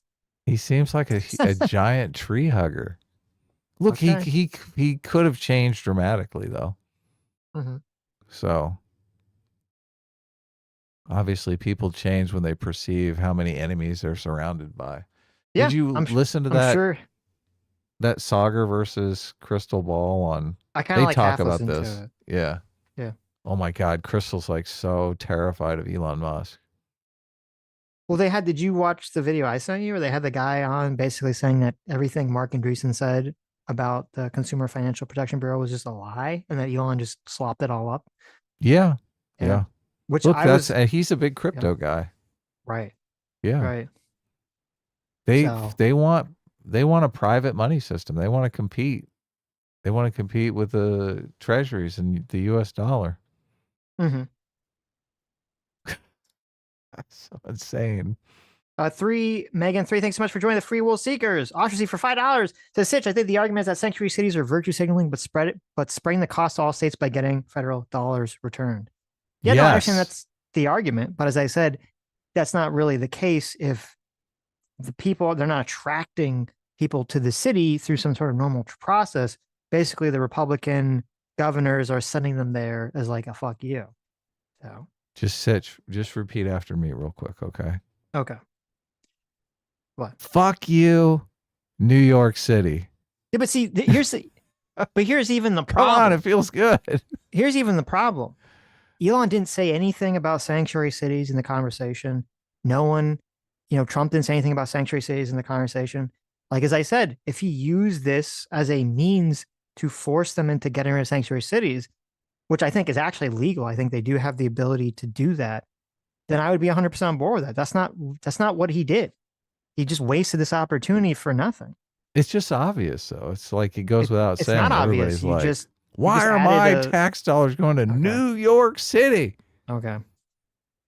For the luxury hotels in New York City. You think Elon, who's like dumbing things down to such a level, which he basically is making up half the story, is like, oh, I'm hoping people will implicitly assume that this is an attack on sanctuary cities and that this is a way to get cities to not be sanctuary cities? You really think that's the like implication? He's going to dumb everything down, but that's the implication in the tweet. Well, everybody knows that FEMA is for natural disasters. That's the way they think of it. And they think of this as a man-made disaster. Well, it is. Already they're like unfair. Yes. Well, no, they feel like New York made the disaster by being a sanctuary city. Okay, but they literally didn't. The federal government made the disaster by Biden's horrible policies of, not being able to stop people from coming in the country. Right. New York is like, look, we thought we could virtue signal safely. Right. And then Biden fell asleep at the Oval Office. I mean, that's about the size of it. Oh my God, he let us down. Now we have to suffer the consequences of our own actions. No federal bailout. It sounds like you're in favor of the federal bailout. So you don't have to answer. No, wait, stop. Mm-hmm. Okay. I think it's totally fair if the federal government creates a problem and the states, including Texas, have to have the burden of that problem that the federal government should pay for it. I think that's completely fair. I assume everyone would agree with that. It's just like the most logical thing on the planet. Okay. If Trump wanted to say, I'm going to direct FEMA to add a stipulation to the grant money that they can't be sanctuary cities in order to get this grant money, I would also be 100% in favor of doing that. Okay. The only thing I have a problem with is this complete fabrication that is not true, that New York City claimed itself as a sanctuary city and that somehow is what caused them to get these migrants in the first place, as if people in like South America are like, oh, well, I heard New York City is a sanctuary city, so I'm going to go fucking cross the border there. Like they have some control over that when it's not. It's the federal government's fault for doing that. Right. The federal government let everyone down by leaving the door wide open. Yes. At the border. Yes. Yeah. I think if obviously the migrants will go all over the place, but in places where they're like a sanctuary city, people just think, they had it coming. But if they end up in like Boise, Idaho, and everyone's like, we hate migrants. But there's two things. Like, Number one, it's a natural disaster then. There's two things. Number one, Greg Abbott's literally sending those people to New York City. Mm-hmm. Number one, they're not just walking there. He sent them there. And then number two, this grant freezes all states, whether they're all cities, regardless of whether they're sanctuary cities or not. Right. There's all these cities in Texas that are not sanctuary cities that are not able to basically spend the cost of this. There are cities in Idaho or whatever fucking red state that are not sanctuary cities that are not able to get grant funding. It has nothing to do with it. That's why I keep saying you can keep repeating it, but it has nothing to do with New York being a sanctuary city at all. That is not true. So you don't think that factored into Greg Abbott's decision to ship him there? That New York was a sanctuary city? No. That is why well, it's one of the reasons Greg Abbott Okay. shipped him there. Of course.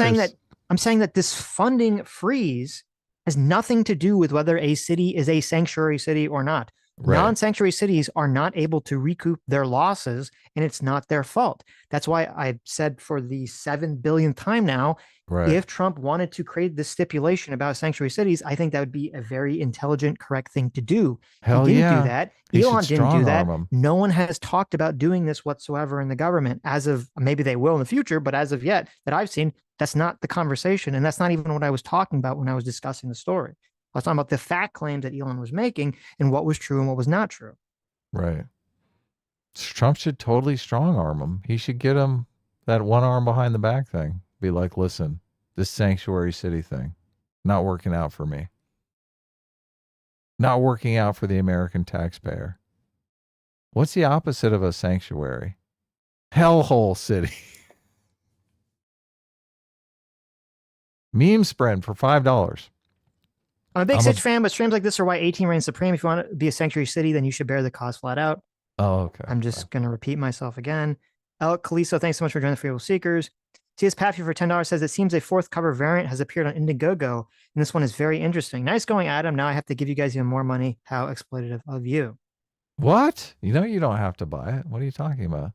That fourth cover's been there for like two years. So, but anyway, look. Make sure you update your address on Indiegogo. There's a pinned comment. There's a note in the description of the video. Update your address. I sent 54 packages out today. I'm going to try to do 100 packages a day. We have about 1,500 packages to mail. So make sure your address is correct. Otherwise, you won't get to read the comic. I'm going to be real, Sitch. No one cares about this topic. We're talking about potatoes here. The only reason that I've been trying to get past this story for an hour because I want to talk about another story, which we're not going to have time to. But no, every we super chat, we got time. We keep repeating the same loop, and I don't know why. Okay. Because people look, I'm telling you, everything would change if you just said, fuck New York City. Well, I'm sorry that I'm not going to like have the dumbest fucking take on the planet here. And look, I actually lived try in New to York. do something I love New York. That's a little informative. Look, okay. It's just fun to say, okay? This is like the lighthearted part of the show. People, they want to feel this moral outrage and they want you to share in that feeling. Okay. They want you to be like, fuck New York. No, but City. see, but that's exactly the thing is people just want some emotional validation. Well, that's what what I'm we're like, here okay, for. well, you're part right, but you're part wrong. People go, oh, they get all fucking triggered and mad about it because they want to just take the blue pill and subsume themselves I like into the thing. And it's annoying that I have to keep repeating myself because every time I read super chat, you repeat the same argument again and again and again, which I feel like we've already adjudicated, and I don't know why we have to loop forever. Because you won't say fuck New York City, but look, you don't have to say it. Okay. It is fun though. Is there a place that you don't like specifically? Maybe fuck Canada. Any place in particular? Nobody likes Canada. Have you been to a place? Where have you been that you got your car broken into? Just say fuck that place. There you go. Look, it doesn't matter what the place is. It's just that emotional resonance. People want to share it with you. They want you to have righteous indignation about it. So, look, it is a complicated situation, obviously. So, it is, it's the federal government's fault. Well, look, anyway, let's move on. Okay. I love talking to you. We could just talk forever. It's great. Why do you call it looping? That's the real thing. Adam just wants to talk to me. I call it the weave. Adam wants to just talk to me like all day. He's like, no. Why do you call it looping? It's called the weave. Okay. Get with it. Okay. Looping is lame. Okay. We got like 6 other stories. We're just warming up, guys. I mean, I got 100 packages to ship. Actually, I've already shipped like 54. So right. I'm gonna get 100 out tomorrow, though. Oh my god, it's so much work, Sitch. I bet. It's like insane amount of work. But anyway, let's move on. El Caliso for $5 says the Democrats want a generational voting block. The children of illegals will vote. LBJ will have them voting for 200 500 years. What's Obviously, that from? It was saying they're going to vote. Like black people are going to vote for Democrats for 200 years.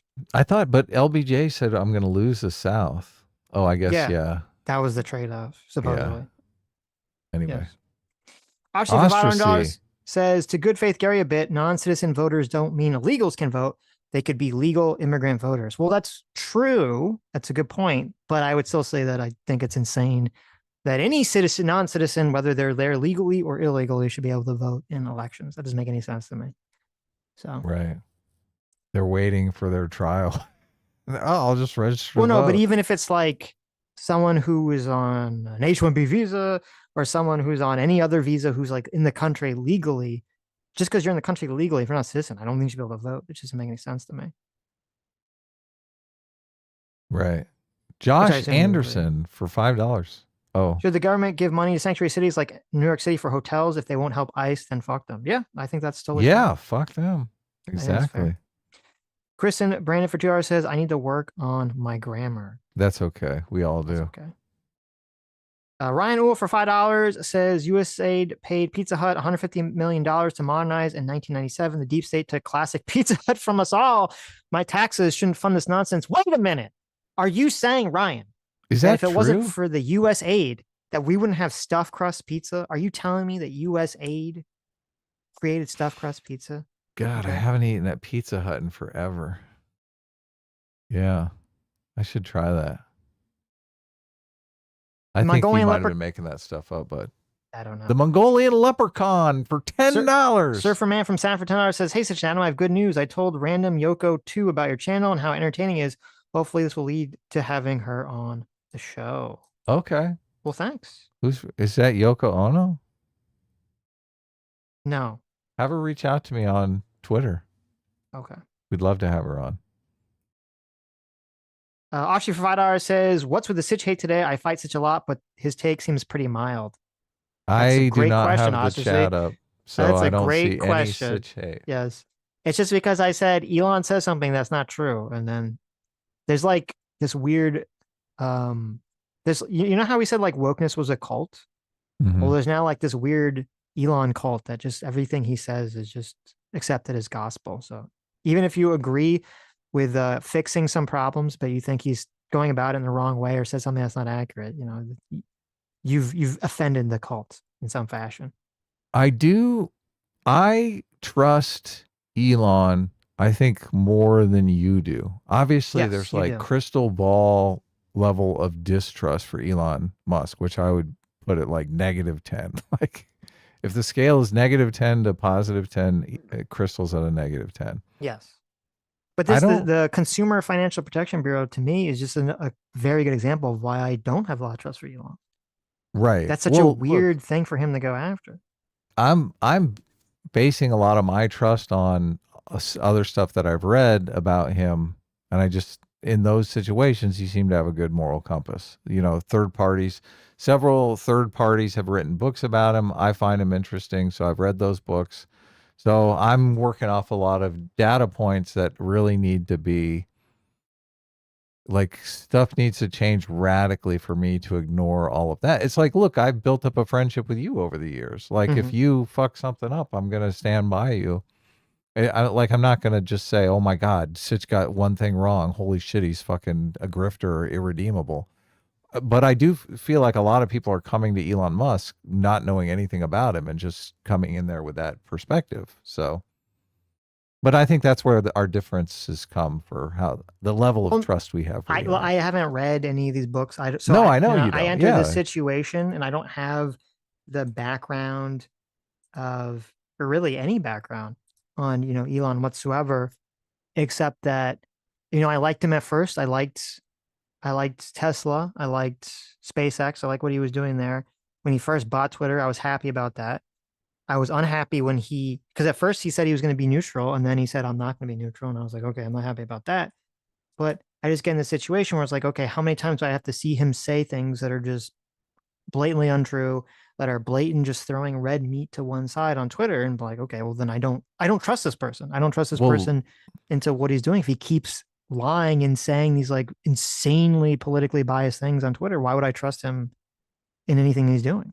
That gets under your skin far more than it gets under my skin. I read all of these books where people are constantly making incendiary partisan comments about both sides. So I mean, I'm just No, it's not a question of getting it's under my par skin. for It's a the question course. of, do I trust the person who's just saying blatantly untrue things or massively partisan things? Am I going to trust that person to properly, objectively be able to go over institutions that are very complicated and say, okay, this is good, this is bad, this is good, this is bad, especially when they're not providing evidence for their claims? No, I'm not going to, because of how they're behaving. There's definitely lots of reasonable people on Twitter who, if they were in those positions, I'd be more inclined to trust them just because they're behaving more reasonably on Twitter. Right, mean, but this is that could just be a smokescreen. Could be. It could. You're right. It could be. But then with Elon, when the smokescreen is just him saying all the, like, we went through on this channel, we went through literally 8 years of saying the Democrats are wrong to say that. There are some Democrats and they will say all Republicans are evil and racist. And we were saying we have to push back against that stereotype. That's not true. We need a, a functioning left in this country. We need a functioning right in this party. And it doesn't work when there's just like a negative stereotype that's promoted, that the left is just promoting about the right. And so that's why I don't understand. Like when Elon comes out, he's just like, I'm just going to promote the literal worst stereotypes about everyone on the left, and every Democrat is just this evil person. And I'm like, well, okay. I mean, we've been spending 8 years pushing back on the left-wing stereotype on the right. So obviously I'm going to push back against the right-wing stereotype of the left. Yeah, that's great. The Elon Musk I saw a clip and he was talking about education. Have you seen this clip where he says education is kind of in the vaudeville stage right now, and that in order to take education to the next level, we have to ramp it up to basically like big production Hollywood movies. Like each class should basically be like, Yeah, I've seen that clip. Yeah. okay. I mean, that's great. That's great stuff. So if he gets partisan on Twitter, I'm going to be like, okay, well, he's got some good ideas and he's got some ideas that I disagree with, that I don't like. That's fine. I'm not one of these people that says, if I've never at any point said, if Elon or anyone makes a statement because I don't like this person on another reason, I'm going to automatically think that they're and lying. I'm not saying wrong. you would. I'm going to adjudicate everything they're doing on a case-by-case basis. Do you think the Democrats are doing anything that is hurting their own reputations? Well, we've only been talking about that for 8 years, so obviously the answer is yes. In this current environment, they're fucking completely losing their minds over Elon Musk. So, but look, I get it. They're terrified. I don't know if you saw, what is the Shark Tank guy, Mark Cuban? He tweeted out, and I thought this too, but I was conflicted thinking about whether or not it would be useful. He was saying, Elon, why don't you just have some Democrats in there looking over your shoulder so everything is transparent? Mm-hmm. But at this point, I mean, Democrats are so fucking terrified of Elon Musk that I'm not even sure that they could be in the room without trying to just completely sabotage any sort of investigation. So, but you agree that like the Democrats have definitely done a lot over the last 8 years to completely destroy their reputation, right? Of course. Yeah. Right. Yeah. And so like, it makes sense to me, because I'm one of those people, that a lot of people in America don't trust Democrats on a lot of issues because they've done so much to damage their reputation. They've done so much virtue signaling. They said so much stupid shit, blah, blah, blah, blah, blah. Right. Yeah. And so what don't understand is like, how is that not applied to Elon? Like the reason that the Democrats are freaking out about Elon, whether it's right or wrong, is like 95% Elon's fault, is because every day he's tweeting on X, or he's posting on X, that the Democrats are all the most evil, corrupt people on the planet, and that he has to do everything he can to weaken them and destroy them. And then it's like, well, I wonder why the Democrats are freaking out about this guy having his hands on all like the fucking, like on all the little rails of power here. It's that's why I use George Soros. That's why I use George Soros' son as the counterexample.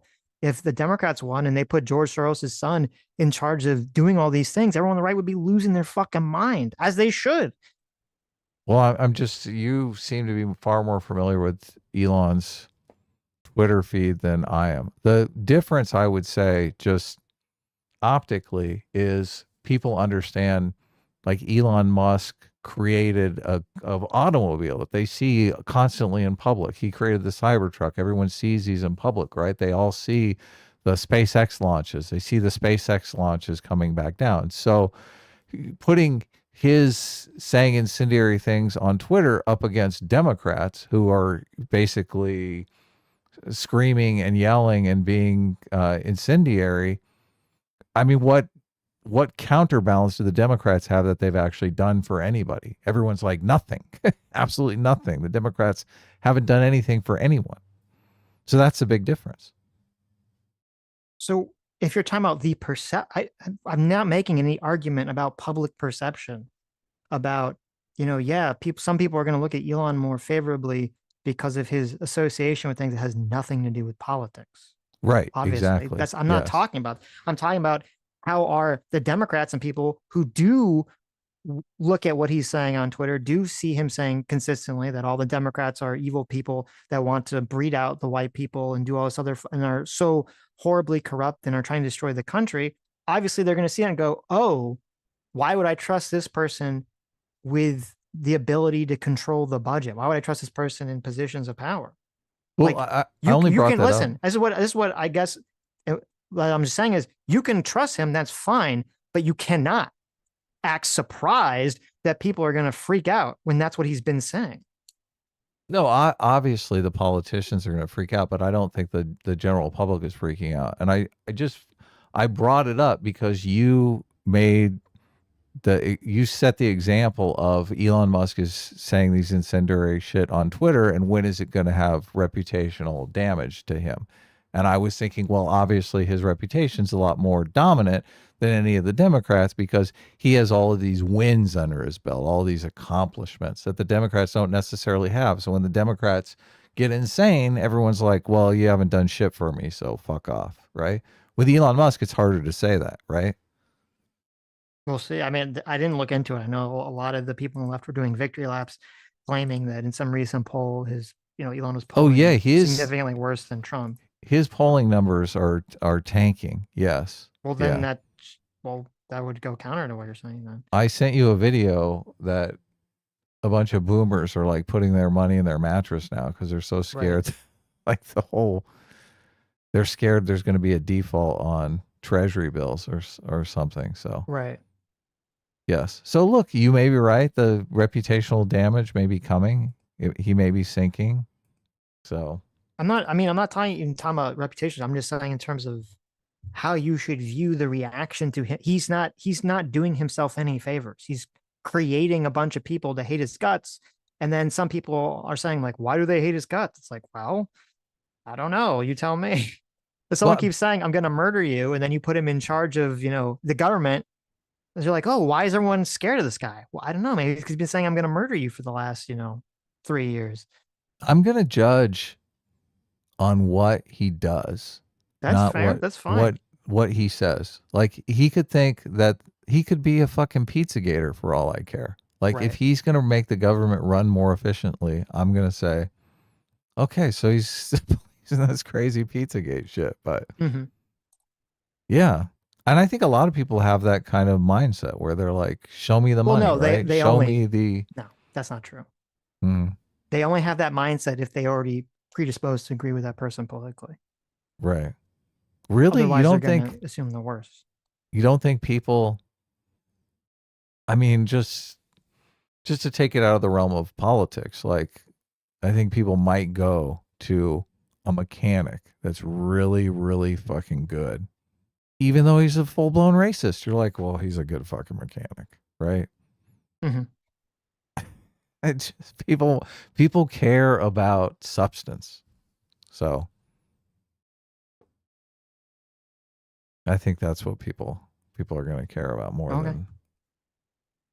The problem is people are going to, well, whatever. Doesn't matter.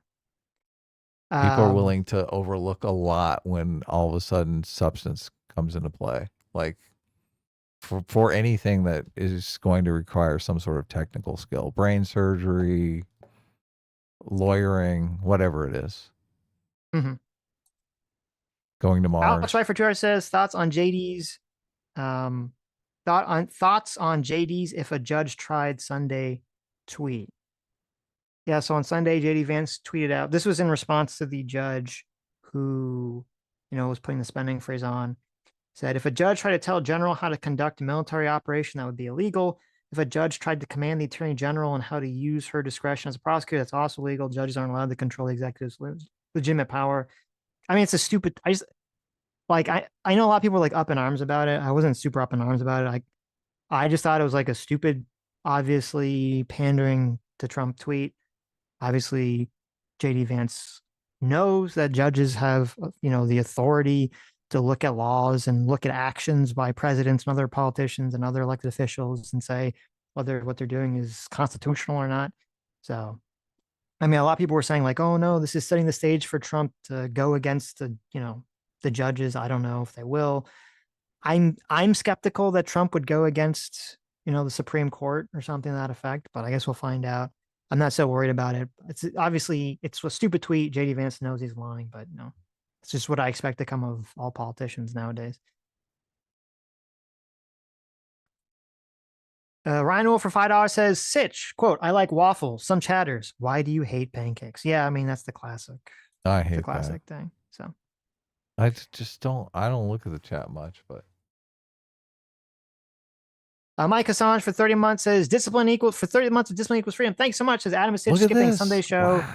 Sure has nothing to do with the Super Bowl. Besides that, behold my milestone. A-Team reigns supreme. S-Class is best class, but in the end, Sammy is the dream. Look at that. Go. Sammy fan. Nice. Thanks for being such a loyal member.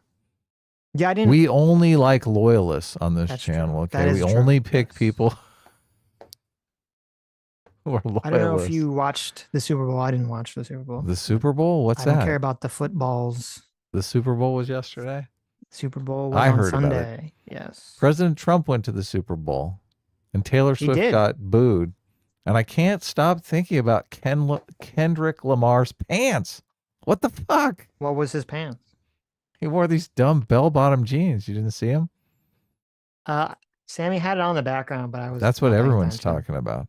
I thought we did a review of the song where he calls the other Drake the pedo.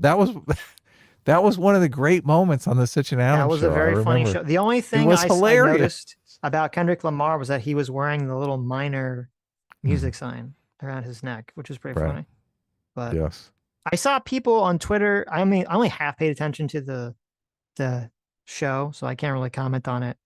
Except that I saw it was weird. I saw a lot of people were like, oh, Kendrick Lamar totally, shit on Trump. Oh, he's so based. And I was like, did he? And then they were like showing the part where they thought he shit on Trump. And I was like, is that an attack on Trump? It didn't seem like an attack on Trump to me. I don't know. The whole thing seemed very pro-American, but you had all these people in American flags. Again, I was only half paying attention. So I guess people were saying that it was supposed to be satire, but that's not, I didn't interpret it that way.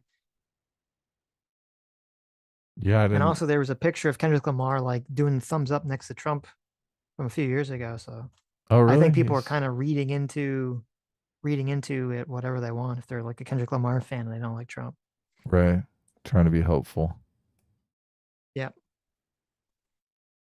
God, well, also, especially what's it cost to do security for the president of the United States at the Super Bowl? It's got to be fucking pricey, right? Yeah. Exactly. It's got to be more than $59 million. It's probably more like $200 million.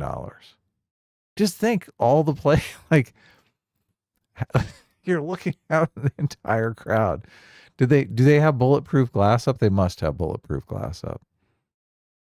Yeah, they have to put something. Was he out in the open? Was he behind something? I don't know. Like a box? I don't know. Little box. Little Pope cage. Well, no, like the those, I forget what they're called.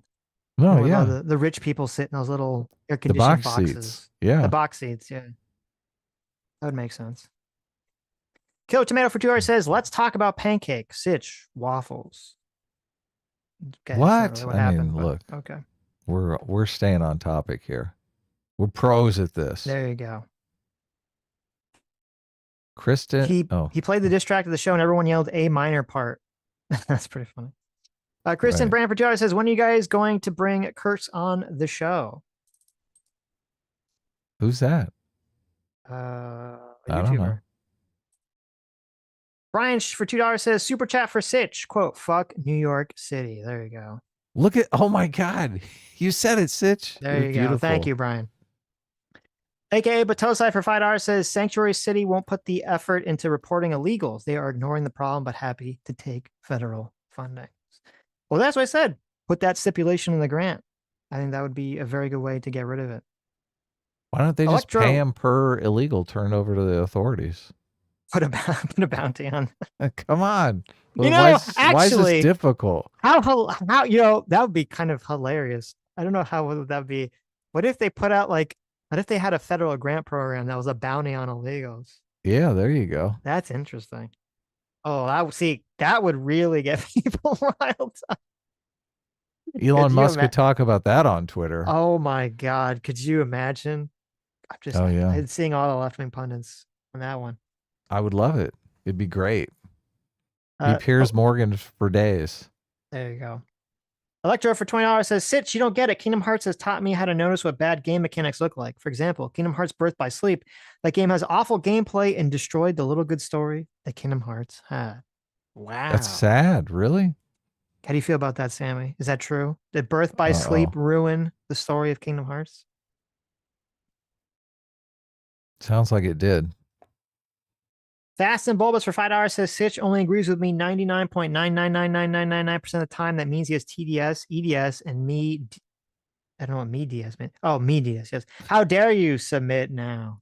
True. Very true. Look, I like this war. We're getting a lot of super chats, so. That's true.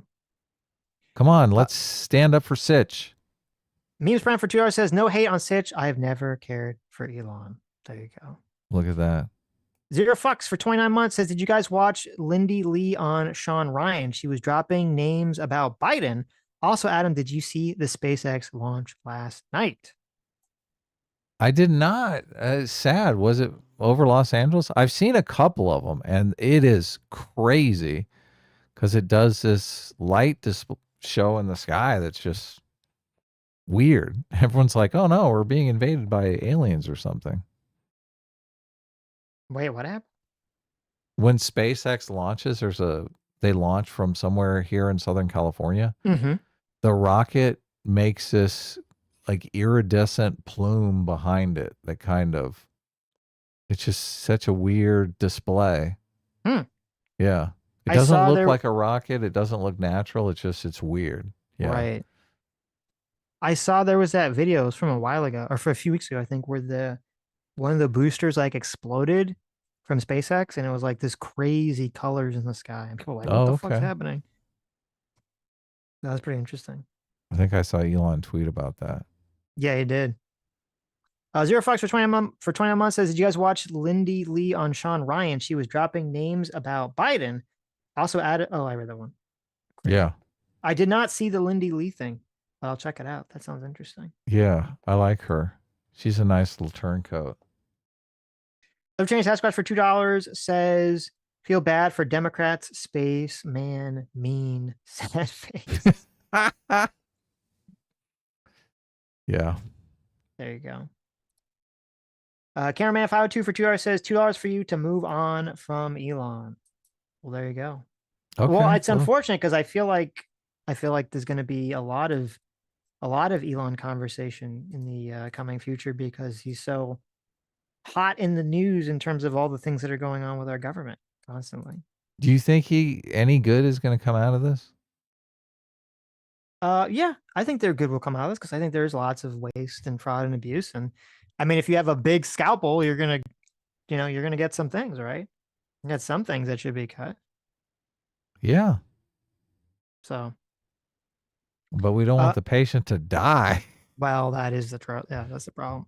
Some people are just terrified. They're so fucking terrified. And I don't share in any of that. I'm not terrified of Elon. So. Also, for $2 says, hey, Sitch, I'm glad to see you guys streaming again. Hope you've been well. Thank you. Yeah. Yes. Did you enjoy your little vacation? I did.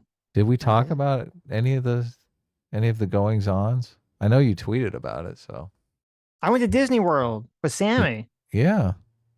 We learned that Disney has an insane system where for some of their big rides, Mm-hmm. you have to download an app. You can't just stand in the line and wait like every other normal ride at any other amusement park. You have to download an app and join a virtual queue, which sounds like a good idea. You go, oh, that's good. Like I can join the virtual queue. I can walk around the park. When the time comes, like I can enter the queue, right? Makes perfect sense. Except What a it's time saver. right. Except the system is so fucked up because there's like this crazy situation where if you like when we tried this to do this, like get into this ride, we couldn't get into it. The thing was like grayed out. And we asked the employee, like, well, what's going Oh, on the here? Like, grayed out. yeah, like why can't we join the virtual queue? And they're like, oh, well, there's only 2 virtual queues for the ride a day. And I'm like, wait, what? What are you talking about? And they're like, yeah, there's one virtual queue at 7 o'clock in the morning and one at 1 p.m. And you only have 4 seconds, 4 seconds, Adam, Mm-hmm. to click the queue to get into line for this ride. And if you Yeah. don't do it, you literally cannot go on this ride. They don't give a fuck. They spend all this money to go to Disney World or whatever. You cannot get into this fucking ride if you don't magically know in advance about the 4-second window and have your phone open and that you're spamming the fucking refresh at the time period just to get in. It's the You most think they would insane put those system I've ever details heard of. in the app, right? I mean, look, you can see the grayed out section, right? Well, the only reason I even know about the app is because Sammy like knows someone that like used to work at Disney who knew about the app. Like, how Oh, else? okay. I've never even heard of this shit. Like, who the fuck knows it? Who knows about all this stupid like Disney app? I've been to Universal like a bajillion times. There's never an app you have to download to get into a line or something. Yeah, you're learning the advantages of having a woman It's true. because they do know this stuff. They know all this is- random shit. They I'm like, what do, the fuck? yeah. Yeah, look. Excellent when it So- comes time to planning things like But this. anyway, it was still a good trip. Had lots of fun with Sammy. It was great.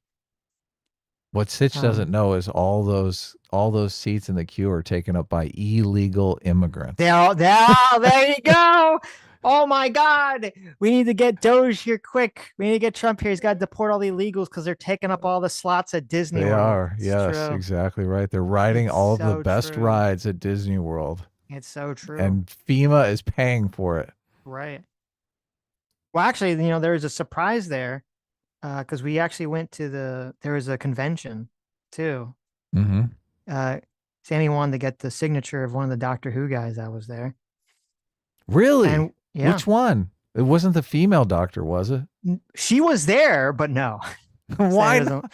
Why Sam you doesn't should have like the got a female picture with doctor. the female doctor? She Oh my should've. God. She should have, but she doesn't like him. No, it was the guy from House of the Dragon. His name escapes me at the moment. Oh yeah. Yeah, Yeah. he was one of the Doctor Who's. He was one of the doctors, wasn't he? Yes, Yes. Matt Smith. That's his name. He's one of the good doctors too. Supposedly, Yeah. I've seen one episode of Doctor One of Who. the favorite doctors. Right. Yes. But no, it's cool. And actually, surprise special visit. We actually hung out with Dr. Diddler Did you really? And- Wow. and John Smith, Wow. the female John Smith from from years ago. Really? Wow, that's Yes. crazy. That's Yes. awesome. Yep, that was That's fun. Very cool. Played Wow. mini golf on a pirate. Wow. Good stuff. Good stuff. Who won in mini golf? Did an escape room. Sam won at Nice. mini golf. Yes, We did an escape room too. we did. Yeah, Those escape rooms are fun. they're pretty rough. It's so funny because it's just like the other escape room we did where I'm like, geez, if it wasn't for like the little person giving you hints, there's like no fucking way. We do Right. this shit in like an hour. Like some random shit. You're like, how was I ever supposed to figure this out? But they're fun. You gotta know. I know. You just Google it. There you go. Dr. Diller, for speaking of, for $3 says TDS Sitch here isn't seeing the real picture again. Deporting all these illegals is the key to the housing crisis. Look at all these newly empty residences. Another septillion IQ move by Trump. True. All these empty hotel rooms. There you go. That's the real thing. We got to drive the hotel cost down. Holtzner for $2 says, I've been thinking a lot lately. Why don't we bring back the system of declaring people as outlaws That is to say, they are no longer under the protection of law like in the 1700s England. I mean, that sounds kind of crazy, doesn't it? Wouldn't that mean like you could essentially murder and like rape those people and it would be fine? I'm not in favor of doing that. That sounds It's like the purge. Yeah, that sounds kind of crazy. I'm not in favor of that one. Halston for $2 says I would pay top dollar. Oh no. I would pay top dollar to hunt leftists from a helicopter like they do wild hogs in Texas. Think of the industries this would create if we just declared all these traitors to be outlaws. We could use them for science. Yeah, I don't think that's a good idea, Halston. Look, that's got to be more incendiary than anything Elon Musk has said. That is far more incendiary than anything Elon Musk has said. Yes, that is true. That is true. Oh my God. I'm imagining Elon tweeting something like that out. Oh my God. Alex Wright for $10 says, I think Elizabeth Warren derangement syndrome drives a lot of the CFPB hate. I saw a lot of people on Twitter posting that fake Elizabeth Warren quote. That sort of propaganda does give cover. No, I did see a lot of people tagging her. Well, I don't know. What was the fake quote that you're talking about? I didn't. The quote it was about auditing the federal government. She said something about how we shouldn't be able to audit the federal government. Oh, is it? I just typed in a fake quote and this is what came up. There's nothing in the Constitution that says ordinary Americans have a right to see what they're spending tax dollars on. That's it. Yep. Oh, okay. Which is a fake quote. Yeah. Oh, I can't believe that. Who would spread that kind of nonsense on Twitter? Definitely not Elon Musk. I think I retweeted it. But as soon as I saw the community note, I unretweeted it. Okay. I was like, oops. Elizabeth Warren went after Elon Musk in a totally unfair way. And look, a lot of people on the left, they just reflexively hate billionaires. Where I try to make the distinction between billionaires who are innovators and billionaires who are rent seekers. And I don't see Elon Musk as a rent seeker as much as they want to make him out to be a rent seeker. I think he's more interested in making the world a better place by hunting Democrats from a helicopter. That's a joke. There you go. Look, that's called a callback. Right. Professionals. The Rooster Fried Hour says Elon revealing Democrats are a criminal organization laundering money to themselves and constitutes illegally. Sitch reasonably. Wow. There you go. You can see Rooster is bought full into the propaganda. Look, that's not fair. Sitch obviously wants the Democrats to get caught red-handed laundering something. I want everyone who's doing anything wrong to get caught red-handed. Yeah, exactly. Yeah. We can't jump to that conclusion until we have ironclad evidence. So the insufferable people on Twitter are like, oh my God, of course there's going to be fraud claims, right? Obviously this is going to be adjudicated in a court of law.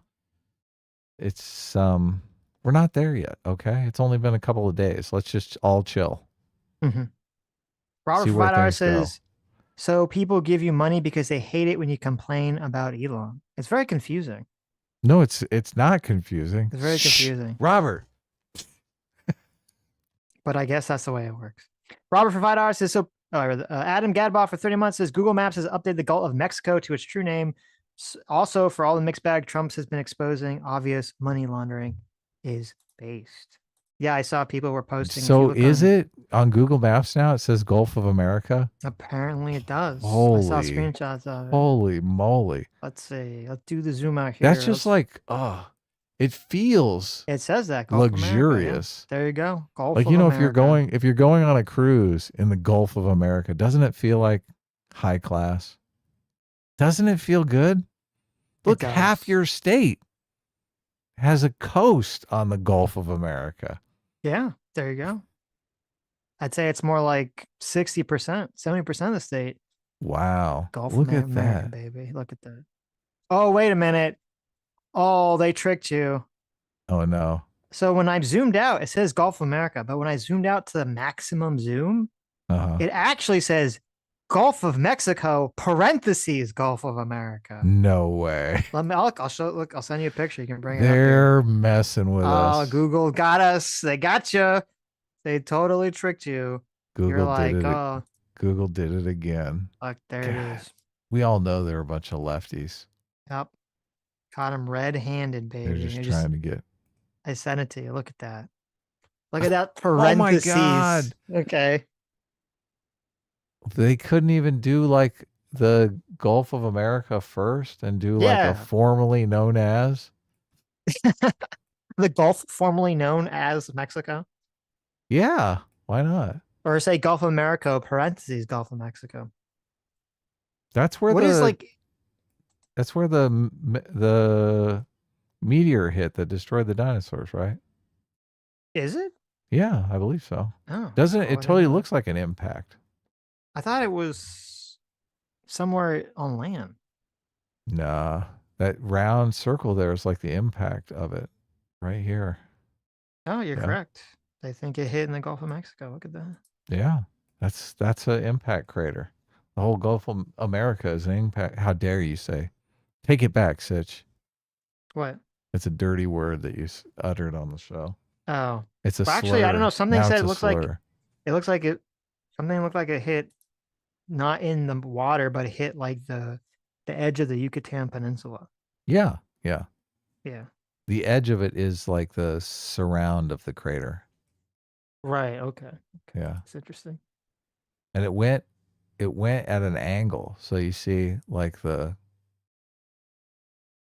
it came in on the Cuba side, I think. The Cuba side. Yeah. Like Well, it Cuba hit what is and- now like. Yeah, I could send you a picture. That's okay. Even though it's kind of like fuzzy quality, but it's the best picture it shows where it actually hit. That whole place has been pre-disastered. What is like? I don't know. What is like the like? How do countries? Is there like a treaty? Like, how do they all agree? Like, whether they call something the Gulf of America, Gulf of Mexico? How's that even adjudicated? Is it just like the Wild West? No one gives a fuck. Just whatever you want. It's just hilarious. Only Trump thinks of these things. I know. Trump is like, listen, I'm going to do a lot of shit, but high on my list is renaming things. Mount Rushmore. Let me think. I mean, but why would you rename that one? Just to be funny. Okay. Oh, look at that. What?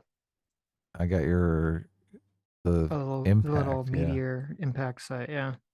Yeah. So it was like half in the land, half in what is now water. So that's interesting. Right. Ostracy for $2 says chopsticks are outlaws. True. Should throw all the choppers in jail. What if Elon Musk hates chopsticks? He thinks they're ridiculous. I mean, listen, that would go a long way to rehabilitating him in my eye. Okay. I know. So That's why I'd I be a brought big it up. fan. Yeah. I wonder if he does hate them. Real Hall's name for $2 says, I love your reaction, Sitch. Thank you. Yeah. That's what I'm here for. Matrix 07012 for 50. Kazark says, while SpaceX and Tesla are innovative, successful companies, Musk has a history of selling snake oil. That is the narrative. Yeah. Does he have like a bunch of failed companies or something before Tesla? Not and really. SpaceX? Okay. No. I'm not sure I don't know his background. Did he work for PayPal or something with Peter Thiel? The snake oil claim usually is him saying he's going to deliver something before he actually delivers it. So he's too optimistic in his production schedule, is usually spun into snake oil salesman. Like he's famously super far behind on self-driving cars. So, and I don't even know where we're at with self-driving. I think actually BMW and Mercedes have models that are closer to self-driving than the Tesla, which I was surprised to hear. They have now a camera that watches you while you drive, so it can tell if you fall asleep or not. So you can just completely keep your hands off the wheel. The car drives itself. But if it catches you closing your eyes, it's going to be like, wake up, motherfucker. Right. Well, we all know what Elon's biggest We all know what Elon's biggest snake oil salesman claims was, right? What's We that? talked about it. Oh, the video games. Him Yeah. him lying about being him paying someone to play his Path of Exile account, Right. which is Yeah. so weird.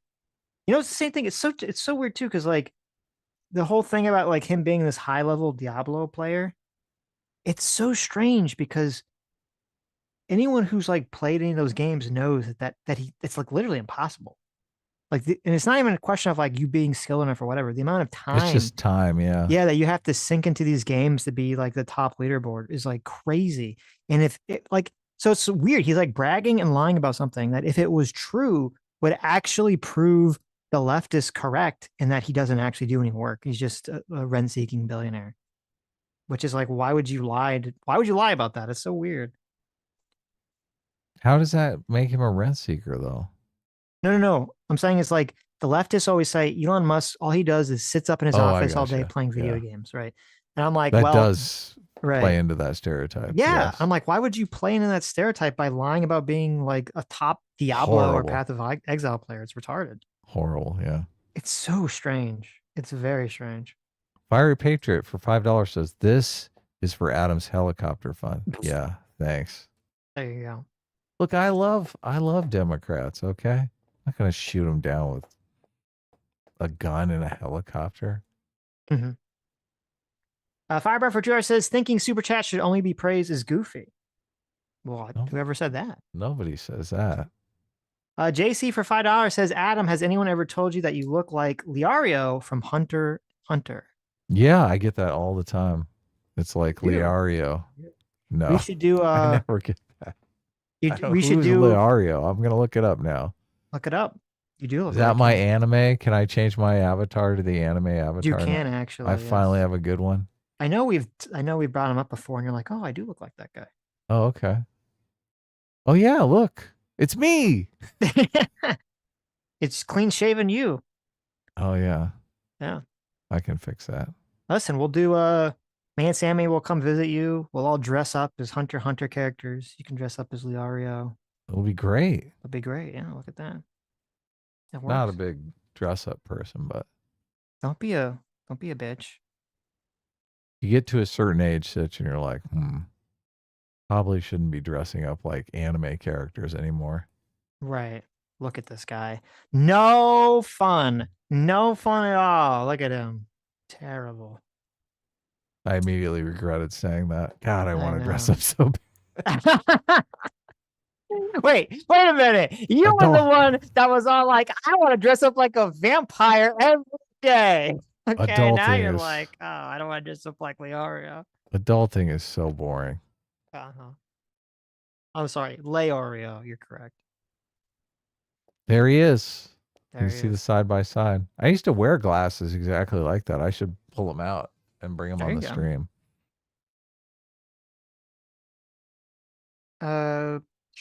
Love it or hate it. 127 for 3 months says the Gulf of Mexico first appeared in 1550. The country is named after it. The word derives Wow. from Mexico, the name of the Aztec peoples. Holy shit. I had no idea. That's hilarious. Okay. Fascinating.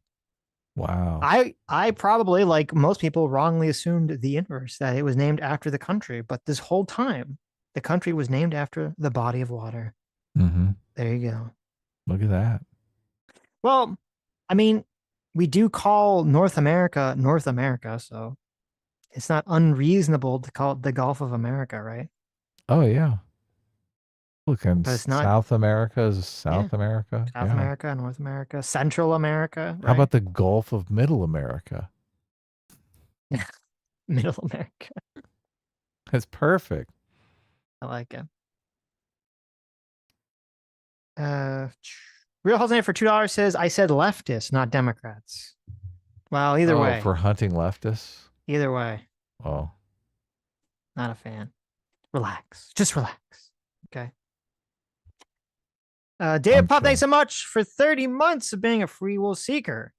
Says somebody in Kidda's chat called me Timu Adam when I was on her stream talking about my experiences with a killer that you can watch on that darn We'll Kidda. check that out, obviously. There you go. And David Puff is awesome. So Look, no Timo, Adam. Look at that. That's Yeah.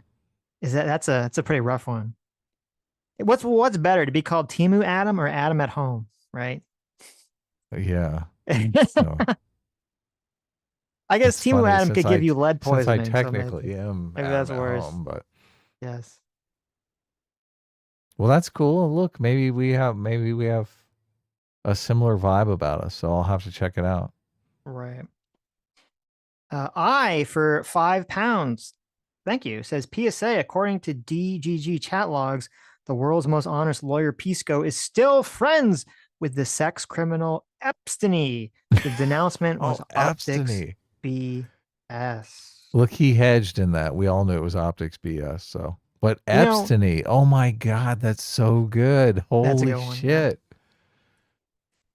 Yeah. It's funny because I said on Twitter, and because we both said this, we both said Pisco like hardcore hedged on his denouncement of Destiny. Of course. Because when someone was like, "Are you working with Destiny?" He didn't say, not "Hell no, moment. fuck no." Yeah, he said, "Not at this time." We're like, well, that's a little like, what's up with that? And when I said it on Twitter, a bunch of like Pisco simps were like, "Oh, that's how dare you, Sitch? How dare you attack him for that? What are you talking about?" He did the right thing. Right. He totally denounced him. Like, okay. So where are these chat logs though? I want to see them. Oh no. I want to see the chat logs. Okay. Oh, Somebody send them to me. Is that still going on? Has Destiny streamed? Is it? I mean, obviously, Destiny's going to survive this. It's not going to be. Yeah, he's been streaming. He hasn't, to my knowledge, been talking about it. I mean, it's not really going to blow up until he goes on Piers Morgan and Piers Morgan brings it up, right? Oh my God. Is it true, Destiny? Could he go on Piers Morgan?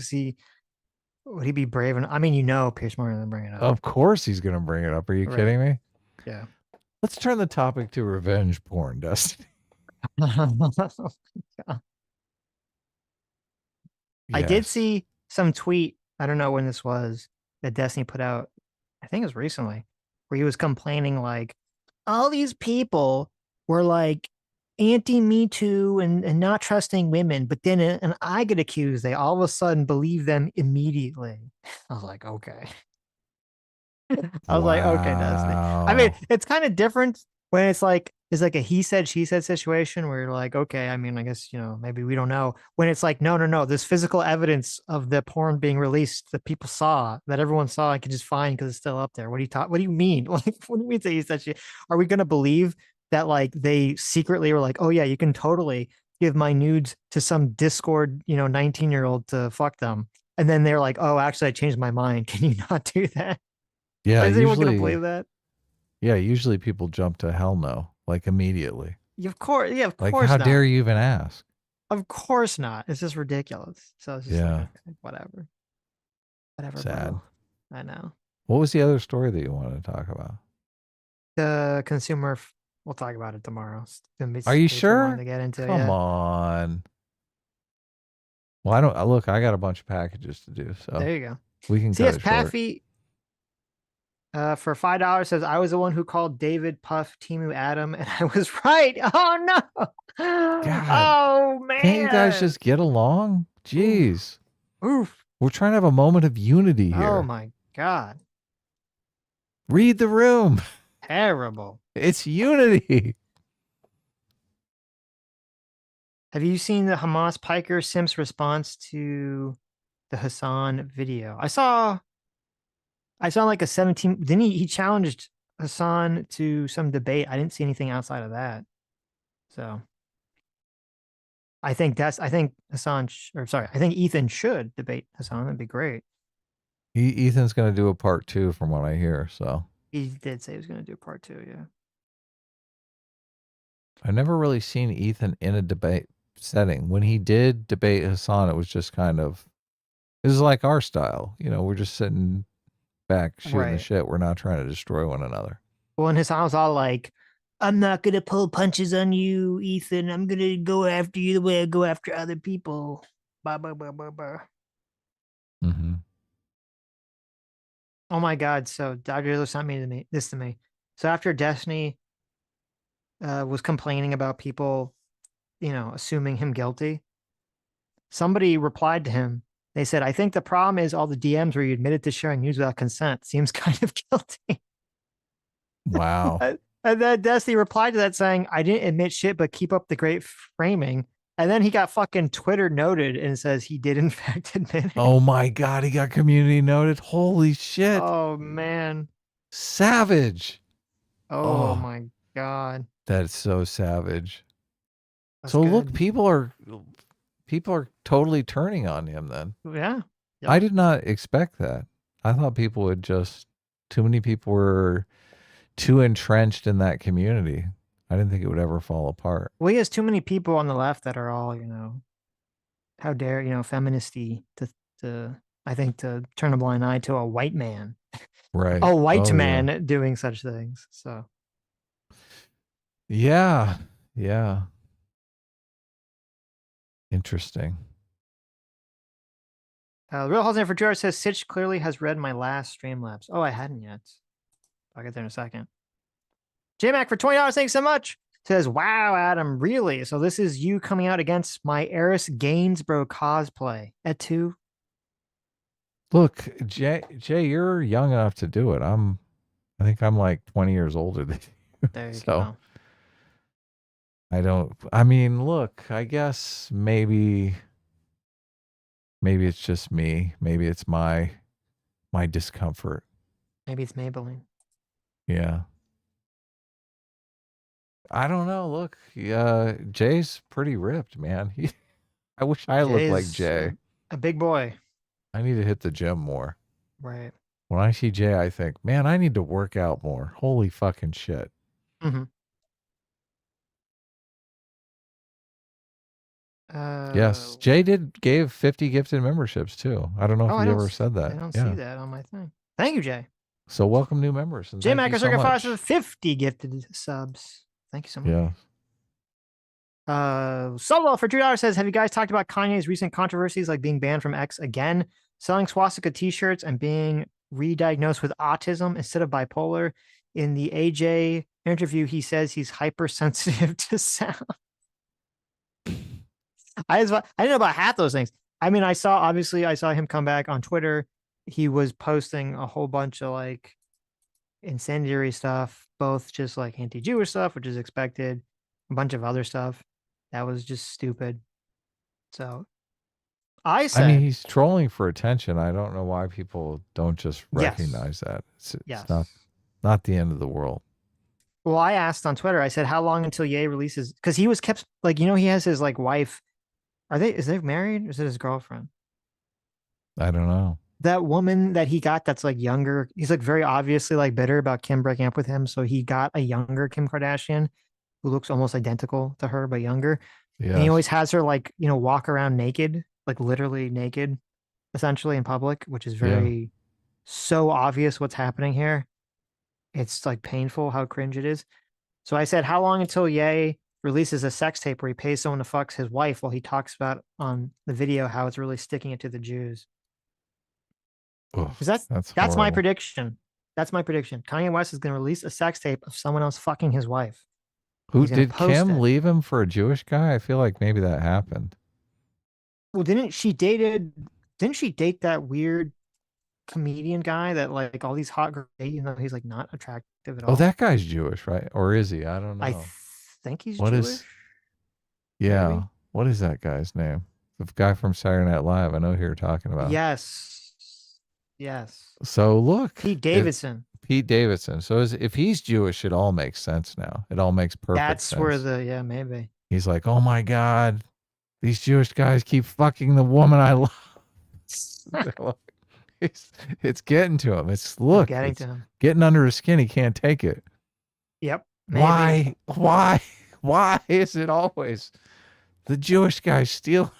Jewish guys stealing Kanye's women. What's up with that? Well, he has talked about how, Kim Kardashian is like the one that got away, his soulmate.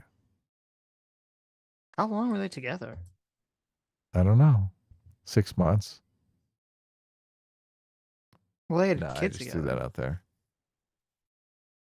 You can have a Wow. kid in 6 months. You literally can. You just got to speed it up. Oh, okay. Wow, they were together for almost 10 years. 10 years. Wow. Look at That's that. crazy. Okay, well, there you go. I Oh didn't my- now. Can you imagine being with Kanye for 10 years? Holy No. shit. What a I can't fucking imagine being weirdo. with either Kanye or Kim for 10 years. That sounds like torture. I wonder if they're both the same kind of weird personality type where they've never really had a conversation between the two of them. I can't. I mean, I don't know. It seems like impossible that they could be together for 10 years like that. I mean, I've been friends with couples that are like that are like they never talk about anything. They're just like, What do they do? well, they're just together. That's weird. They hang out, they eat, they have sex, That's so They- weird. rent apartments, they go shopping, but they never really talk. The 47-year-old rapper Kanye West shared the news during a one-on-one interview with Justin Layboy's podcast, The Download. He said he learned more about his health after Sensori encouraged him to see a doctor, when he claims worked with Justin Bieber and learned he was previously misdiagnosed with bipolar disorder, and he actually has autism. Hmm. I'm gonna be. Let me do some internet diagnosing here. Okay. I'm gonna call bullshit on that. I think Kanye is 100,000% bipolar. I mean, he could be both. He could be autistic and bipolar, but he comes off. He's like so manic when he has all these like weird binges about how he's God, how he's Jesus, how the Jews are behind everything. I mean, this is like classic mania. How's it not just drugs? Every time I see him, I just think, oh, this guy's on drugs. Well, it could also be drugs, right? They can being manic and also being on like speed, some kind of speed could produce very similar effects. Yeah, he's constantly drugged up. He's like, oh man, I'm drugged up. I need people to pay attention to me. Let me go on Twitter and start talking about Hitler. He added he stopped taking medication for bipolar disorder as soon as he found out about the misdiagnosis. Oh, wait a minute. Okay, here's the question. Here's what I want to know. When did this happen? Was it like he found out, he's like, oh, I don't have bipolar. He stopped taking the medicine. Then like 2 days later, he's on Twitter posting nudes of his wife, posting porn. I don't know if you saw this. He was literally just posting like porn clips on Twitter for some reason. And then posting, anti-Jew stuff. Is like, if that's the case, then obviously 100% he's got bipolar He's there. just Stops taking the medicine. posting He's like, random goes crazy. porn clips. Yeah, he was just posting random clips of interracial porn with no context on Twitter. Wow. So, Ugh. He's I mean, he's probably got a bunch of kids following me. Doesn't he have like 20 million followers or something? yeah, it was funny because That's it just created so this, wrong. because it created backlash. That's Because way worse than Elon. Come on. a lot of people on the right are like very anti-porn. So they were kind of like some of the Groyper people are anti-porn too, and they were pro Kanye, but then they don't like the porn stuff. So it created a little rift. They're like, I don't know. That black guy's pretty base. He hates the Jews, but he is posting interracial porn. It's a little confusing. Sitch, have you done a bunch of cocaine? Every day. Are you doing cocaine now? To get through the show, I have to just do Oh my mounds of God. cocaine, obviously. Yes. Where's Nick? Where's There you go. Nick? Bricada, give us There a you go. call. But was he banned from X? I thought he left willingly because he had like a final post, I thought, and then he deleted his account or something or closed his account. So that was my understanding. I don't think he was banned. No, he was banned. What are you talking about? Elon banned him when he did the Jewish star and swastika. No. But then he brought him back. That's how he was able to post on Twitter like the last week. Right. I'm saying when he left this time, I think he self-deleted his account. That was my understanding. Oh, and then he just came back. He can't. No, Elon banned him a while ago for the Nazi logo. in the Yeah, I Jewish remember star. that. Right, but Yeah. then he unbanned him at some point. Then Kanye That was came back back. when Elon was sane, remember? Right, that was exactly. That was back when Elon was saying. Then Kanye came back and he was posting for like a week all his crazy shit, and then he said like he has some like final post where he said, "Okay, it was fun. I'm leaving," and then his account was deactivated. Oh, he So did I it. think, yeah, I think he did it himself. He's like, I better get out of here before I get banned again. Right. Pulsator for 2 hours says shooting the leftists literally wants Sitch. The leftists literally want criminals to go free to terrorize and burn our civilization. Shooting them from a helicopter is far more mercy than they deserve. Well, obviously we have some disagreements on people's motivations and You also the can't treatment. advocate for violence. Come on, guys. Yes, we do not advocate for violence against people based on their politics here at the Sitch and Adam show. So, anyways, That's it.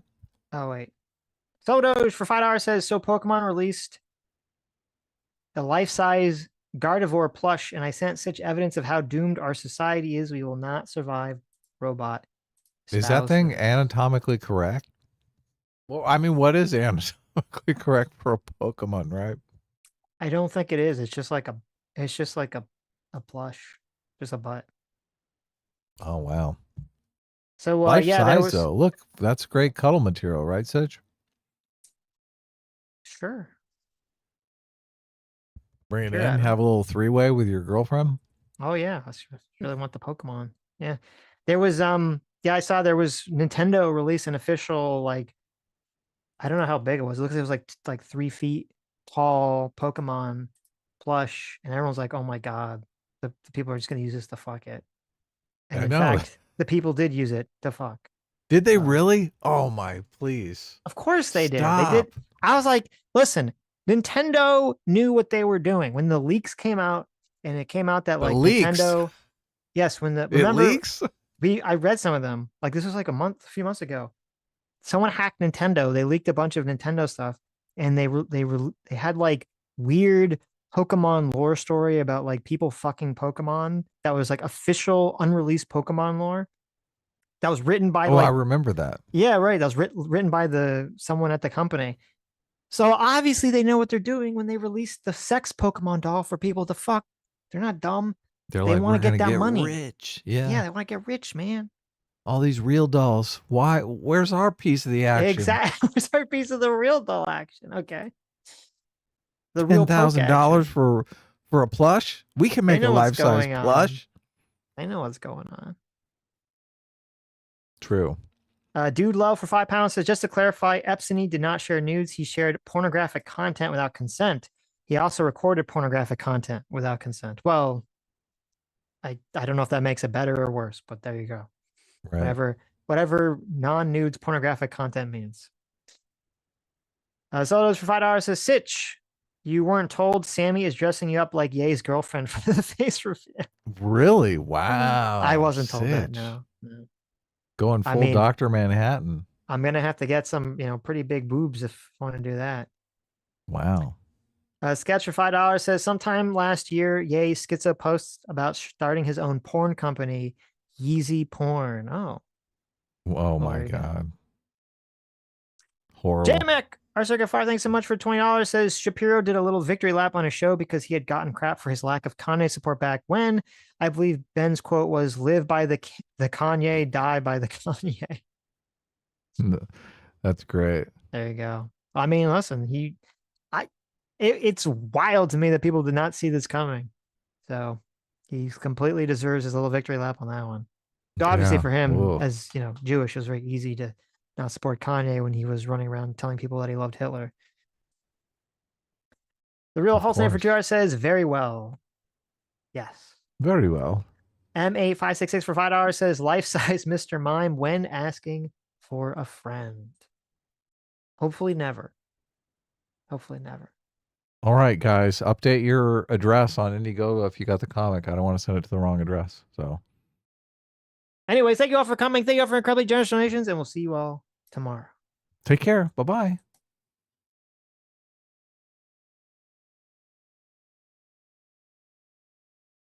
Okay. All right, you need any drawing pointers? No,